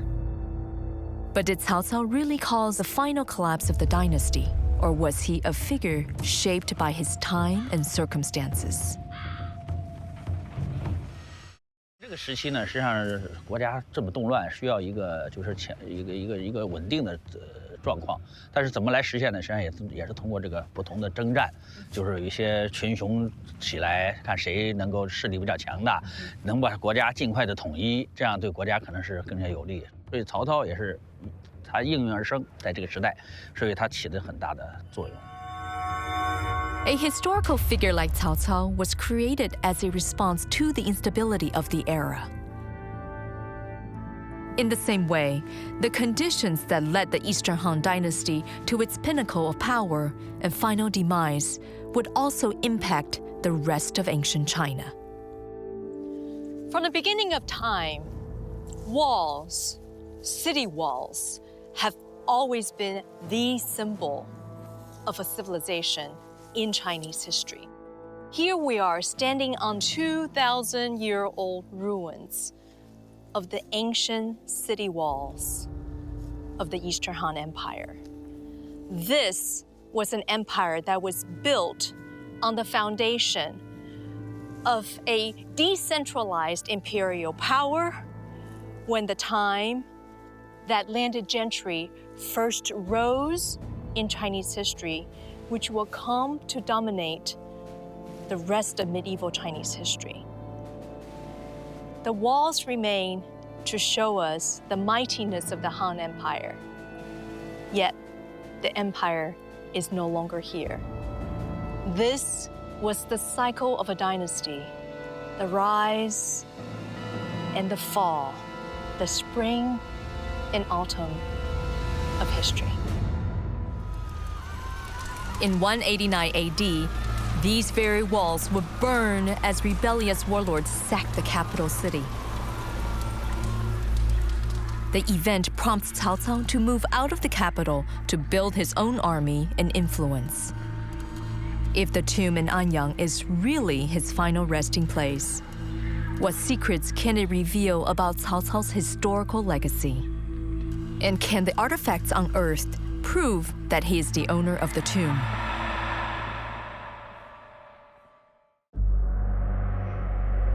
The discovery of a mysterious tomb in Anyang, Henan Province, has stirred controversy. Scholars remain divided as to whether the crypt belongs to 2nd century warlord statesman Cao Cao.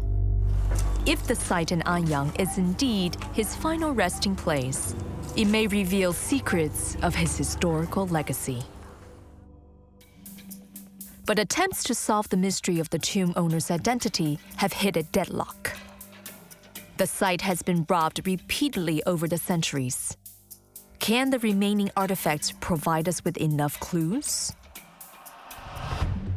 Professor Pan Weibing invites me to his research lab, where he and his assistants are piecing together the fragments.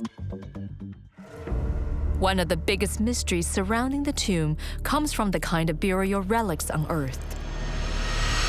Terracotta replicas of everyday items were left untouched as grave robbers found them of little value.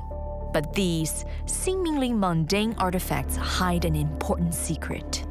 This collection here of these pots is the most significant in meaning after the early part of Han Dynasty in terms of funerary objects.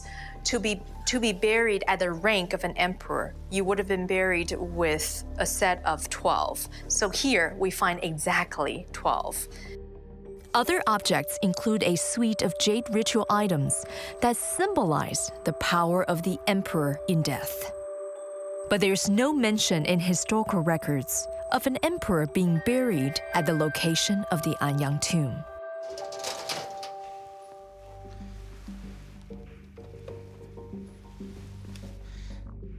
这个石盘是咱们发掘出来，所有东西都咱们发掘出来，就是魏武王常所用各户大旗。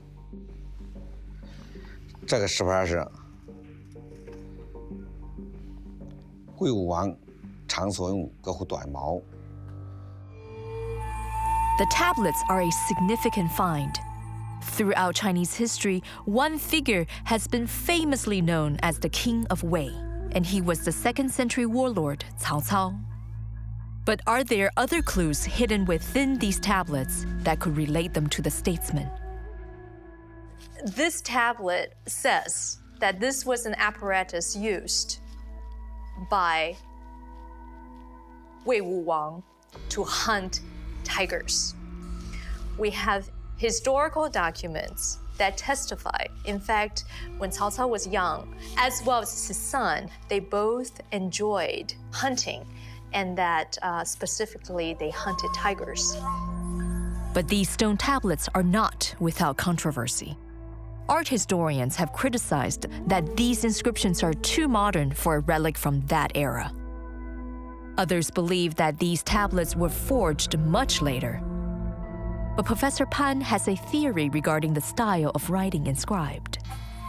这个是从那个汉隶啊，从那个隶书，向那个楷书过渡的时期，因为那个时候不是曹操他喜欢写草书和楷书，说他曾经让一些大臣、书法家不是改写草书，这些人不是都不愿意，人家说那草书写的都不好看，不庄重是吧？曹操说你改吧，这个是写草书是非常好的，草书快。In terms of script, he understood that the regulation restrained the speed of carving, the speed of writing. So he allowed two different styles to flourish from this point on. Besides being a celebrated statesman and military strategist, Cao Cao was an accomplished poet who innovated the Chinese writing style. But while this may explain the inscriptions on the stone tablets, archaeologists would soon be confounded by another mystery. The tomb was uncovered near Anyang City in Henan Province. But within the site, the team finds artifacts that seem to originate from Shandong Province, over 300 kilometers to the west. The carving on here is absolutely exquisite. It's of such fine quality that we don't see in the Henan area. We see stone carvings of this quality of storytelling really in the Shandong region, where in the late Eastern Han period, we find them throughout that area. 曹操曾经在这个山东啊，长期做这个官，而且曹操去世以后，这些青州兵不是马上不是返回去了，返回故乡了，说啥？说是我们只忠于这个魏王。也许他们就把这些技术啊，就是那工匠啊，从那边过来一批工匠啊，帮助给他完成这个墓葬了。According to historical records, Cao Cao had huge influence over most of northern China. But how did he achieve that? The crumbling of the Eastern Han Dynasty brought widespread upheavals across China. Years of internal strife have devastated the empire economically. While fertile farmlands lay abandoned as refugees drifted across the provinces to escape the raging turmoil. It was against this historical backdrop that Cao Cao began to consolidate his own power. Just how did he build one of the most powerful armies in Chinese history? I traveled to Xuchang in Henan Province, northern China. This is where Cao Cao would begin his ambitions over 1800 years ago. I meet up with Professor Ma Baoji, who has been studying Cao Cao's early political reforms. According to him, one of Cao Cao's key moves was a groundbreaking land reform. Known as the Tuntian system, soldiers were set to work converting conquered lands into farms, adding an economic element to Cao Cao's conquests. This agricultural system also had a dual effect of stabilizing Chinese society. So if I'm understanding correctly, the very beginning of this land reform dates to about 196 AD? 那么这个屯田制度呢，在曹操来说，最主要的一种情况就是，他把这个流民给编为一定的固定的组织。那么在曹操之前，汉代相对来说是一个比较安定的一个社会，就动乱之后，到处才有流民，才有这个闲置的人力，还有闲置的土地。所以这个时期，他把闲置的土地和闲置的人员，这种劳动力结合在一起，应该说是非常完美的一种形式。So what was the immediate success and the long-term impact? 应该说，采取了各种措施之后，屯田收获非常大。这个据史料记载呢，当年就收入是1.5亿斤，所以说当年就取得了很大的丰收。那么这个情况就直接导致曹操的军力得到了很大的提升。But Cao Cao's growing influence would soon attract the attention of powerful enemies. In 207 AD, a rival warlord attacks Cao Cao's fledgling army with an overwhelming force. threatening to put an early end to his ambitions.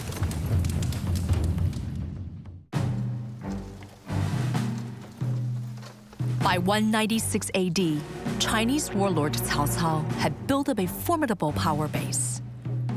But his growing influence attracts the unwanted attention of his rivals.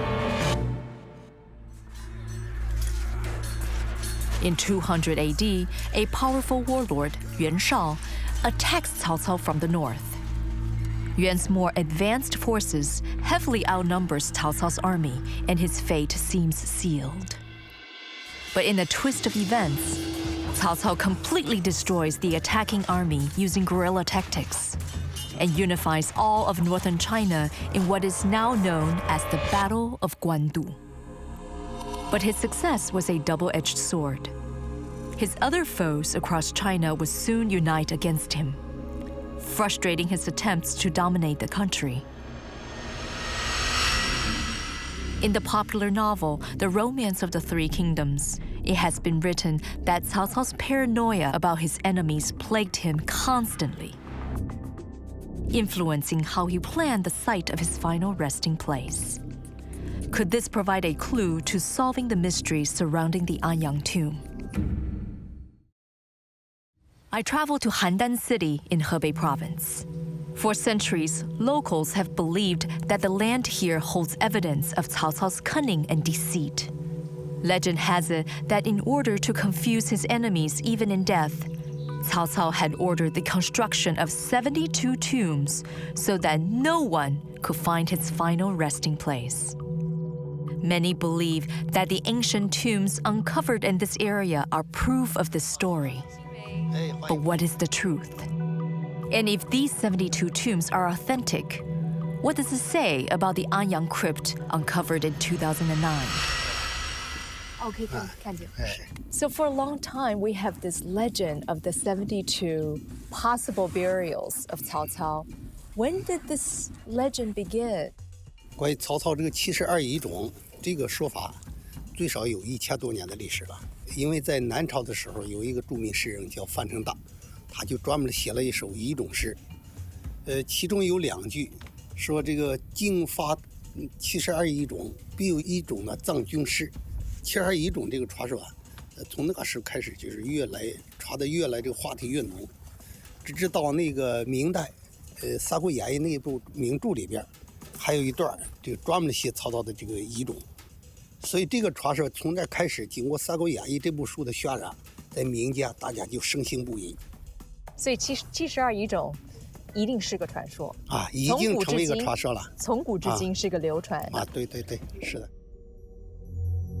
But the myth of Cao Cao's 72 tombs would not be debunked until 1986, when archaeologists excavating the sites find evidence that they date nearly 300 years after his death. But if so, then what about the mystery surrounding the Anyang tomb?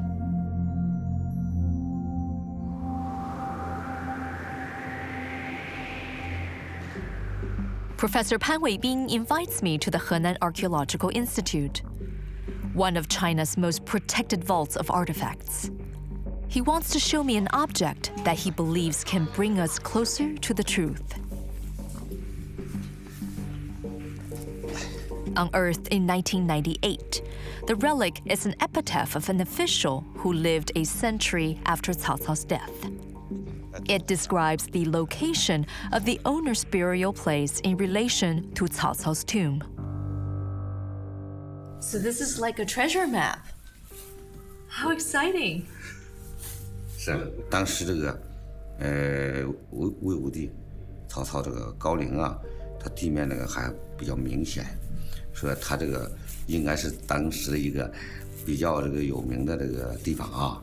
它就是鲁切不是就以它为标志，来自就是记录了自己的墓葬的位置，主要是记录他这个去世的时间、埋葬的地点。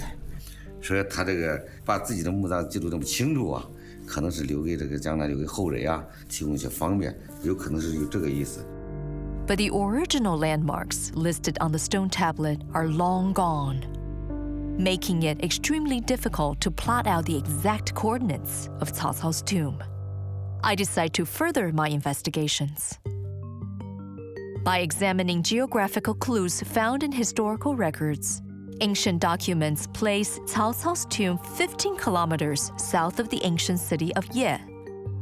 The location correlates with the site of the tomb, uncovered in Xixiaoge village in Anyang County. But without a second reference point, it is hard to determine the accuracy of this deduction. I decide to dig deeper and uncover another important clue. According to the records, Cao Cao left instructions to be buried near the temple of an ancient statesman whom he greatly admired. I decide to head out in search of this ancient shrine. Xi Menbao was a historical figure who lived during the Warring States period.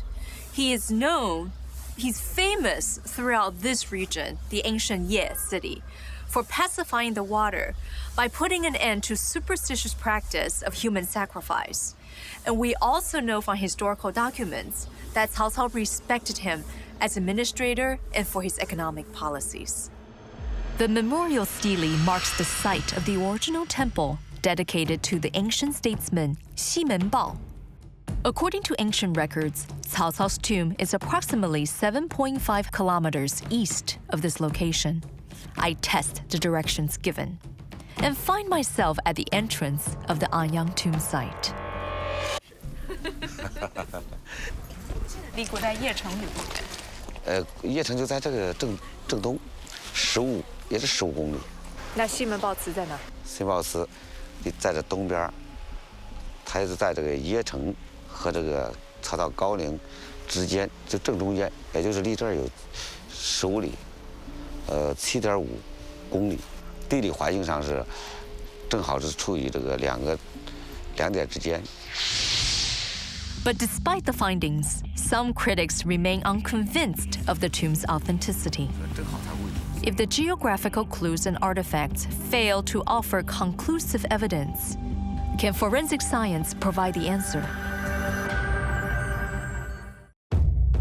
The discovery of a mysterious tomb in Anyang, China, has sparked debate as to whether it is the final resting place of the ancient warlord Cao Cao, a figure who once threatened to dominate all of China 1800 years ago. But now modern science may provide us with the clues to solve the puzzle. Deep in the chambers of the tomb, archaeologists find the remains of 2 women and a man. Can these bones prove that the tomb indeed belonged to Cao Cao? The archaeological team sends the remains to 3 separate forensic labs, and the results are electrifying. 后来的鉴定结果给我们说，这个是60多岁，是男性的，他是在建安25年去世，也就是公元11月20年，当时他是66岁。 The test results match historical records detailing Cao Cao's approximate age and year of death. But one mystery remains. Forensic experts examining the bones discover that the tomb occupant falls short of the imposing stature many believe Cao Cao possessed. 他说这个短，我大概这个人个得多高？他说大概1.55米到1.6米，超不过1.7米，超不过1.6米多。哎，我说这个曹操这个就这么低吗？哎，事实上就是啥，就是咱们过去不是，可能是那个按那个《三国演义》或者就是拍那个电视剧啊，咱们一看到曹操很威武。 If we go back to real history, 魏书, from contemporary records, we find out that Cao Cao was in fact a man of relatively short, probably between 150 to 160 centimeters. Forensic science suggests that the occupant of the Anyang tomb may be Cao Cao himself.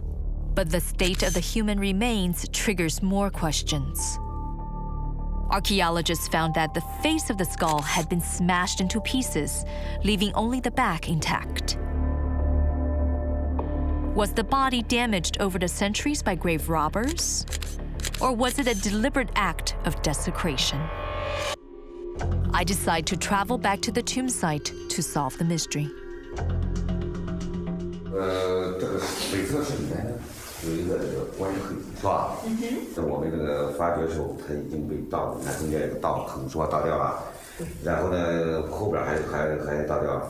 当时这个它这个尸骨啊，已经被扔到这外边中间这后室里面了。 The bodies were dragged out of their chambers and damaged. But archaeologists will find something even more shocking. The massive coffin containing the tomb's main occupant was smashed into thousands of pieces. 因为它敲得太碎了，太多了，量也大，这是完全出乎我们的预料的。那是故意的吗？这应该啥呀？他要盗他的就尸骨嘛，把他尸骨从里面挖出来，拉出来，他必须把它给敲掉。要不然他这个东西门，它这个门那么小是吧？进去以后它是不好弄的，是吧？ The body of the tomb's main occupant was dragged out into the outer chamber and literally ripped apart. More astonishingly, Professor Pan's investigation reveals that this incident happened barely 50 years after the occupant's burial. What could be the intent behind such a meticulous act of desecration? 为什么那时候盗这个草堂木呢？在八王战争之间，他这些人不是都是 CZ 的王室啊，王室成员，这些人不是都怀着这个很强烈的这个权力这个欲望、争权嘛？所以他第一次盗墓时候，我推测应该是出于啥子？破坏风水啊，进行政治报复啊，他把它打开了。 The second reason is actually quite fascinating, to destroy what today we will call feng shui, but in pure archaeological term, we call it geomancy. It's to divine by geography. We see this from the desecration of the bones. This is almost like a curse, so that they will not have a peaceful immortality. Whoever was buried here was so important, so powerful, that those who came after him wanted to destroy evidence of his rule. The act of desecration reflects a divisive legacy left behind by Cao Cao. The Romance of the Three Kingdoms, an epic novel written more than 1,000 years later, describes the era as a battle between good and evil over the fate of China, with Cao Cao being the ultimate villain. But how much fiction has been confused with history? To find out, I visit a shrine dedicated to one of Cao Cao's greatest adversaries. Guan Yu was a general who would meet his demise in 220 AD after being captured in battle. But for centuries, popular culture would paint his death as a result of Cao Cao's deceit. Today, Chinese across the world venerate Guan Yu as a symbol of loyalty and bravery, while vilifying Cao Cao for the general's downfall. But here in Xuchang, the Guan Yu temple holds a historical twist to the popular story. I meet up with Professor Zhang, who shares the secret hidden within this location. 许昌的关帝庙呢，和其他的地方不同的就是它突出了关羽和曹操之间的情和义的成分。这一点呢，跟其他是不一样的。其他地方一般来说他们会赞扬关公，然后呢贬曹操。贬曹操是。对，在我们许昌那个眼里呢，曹操是关羽的知音，是他成就了他的事业。 In past eras, aristocrats were favored for military leadership. But Cao Cao would select his officers based on merit. I have discovered one very important historical fact. Cao Cao tried to employ Guan Yu. This was the only time in Guan Yu's life that he was really promoted as a supreme leader of the military. But in the end, Guan Yu was not touched by any of this. Acknowledging Guan Yu's loyal character, Cao Cao honorably discharges him.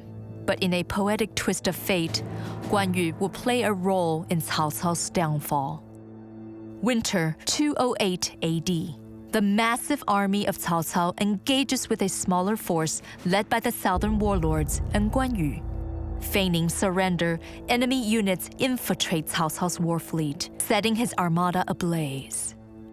Cao Cao will never recover from this defeat, and the war for control of China will result in stalemate for nearly a century. My investigation so far has allowed me to discern fact from fiction regarding China's era of the Three Kingdoms, as well as uncover evidence that the Anyang tomb could be Cao Cao's final resting place. Now, I get a lead that another recent discovery may reveal even more secrets about the Anyang tomb. Mystery continues to surround an ancient tomb uncovered in Anyang in the heart of China.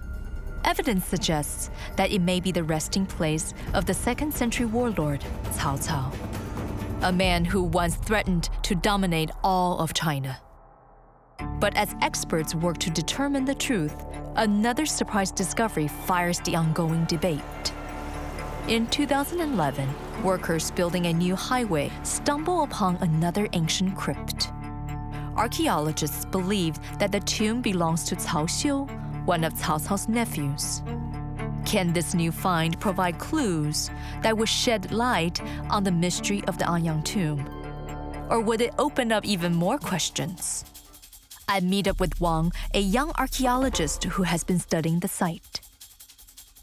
整个墓葬是由墓道、甬道，还有就是前室、后墓室、南侧室还有北侧室构成的，而且还有一个耳室。现在我们就在前室，前室的顶部已经整个塌掉了，原来应该是一个拱券的顶部，它的复原高度应该在4.4米左右。那我们做比较一下的话，跟这个其他的东汉时代、曹魏时代，它也属于那个曹魏时期王侯级别的墓葬，跟曹操墓的就是总体的尺寸是差不多相当的。因为那个曹操墓可能就是整个在做法上，在工艺上可能更细致一点，包括它的就是侧室的，包括一些那个就是侧室的，包括一些后室的顶部啊，比它都要高，但是整体的这个平面尺寸是差不多的。Both the Cao Xiu and Anyang crypts do not contain the kind of extravagance that characterized tombs from earlier eras. This is an important clue that links the sites to Cao Cao's legacy.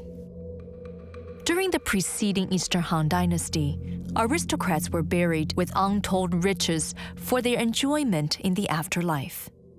But the practice soon became a financial burden as the empire crumbled during Cao Cao's lifetime. To redirect precious resources needed for the wars that were spreading across the land, Cao Cao would put an end to this costly ritual. But how far did this austerity drive go? To investigate, I returned to the site of the Anyang tomb. The masonry and construction of the tomb is of high quality, but not extravagant, suggesting a thoughtful but Spartan approach to its construction. But can the details of these stones reveal even more about the cost-cutting measures instituted by Cao Cao himself? I begin looking at the defaced carvings that I had previously attributed to purposeful desecration, not suspecting that I'm about to uncover the true extent of Cao Cao's reforms on burial customs. 这一定是东汉时代，东汉末期的，这是他的服饰上，包括尺码都非常时代。哎，这是破坏掉了，所以曹操用到不是没有破坏掉的，这就说他是把它破坏掉，重新再刻成新的。哎，他这个只要是他重复利用的，都要把它破坏掉。哦，所以这个破坏掉的是摆在地上的，摆在另外一边的。Okay, so these are not the ones that were desecrated purposefully by the tomb raiders. They were actually recycled. So when he used them, he had them chipped, had them defaced, and turned them around to use them for flooring. Even in death, Cao Cao would practice the same cost-saving measures he helped to pioneer by having his tomb built from recycled slabs. Together with other clues from the artifacts unearthed, forensic test results of the tomb occupants' remains, and even historical records, many archaeologists now have the reason to believe that this could be the final resting place of Cao Cao. This is one of the rare experiences in life that will render an archaeologist speechless and make us feel that our work is so rewarding. But personally, I am so honored to be inside the everlasting residence of a man that I had read about as a child. I feel like I've taken a roundabout journey personally as a child who loved the romance of three kingdoms and just reveled in the fantasy world that was created, to understanding through study, academic scholarship about the three kingdoms, and realizing that here we have one of the greatest historical figures in Chinese history. It may take many more years before we can truly confirm that this is Cao Cao's tomb. But the secrets hidden within this tomb will no doubt continue to impact on our understanding of the three kingdoms, ancient China's most romanticized era.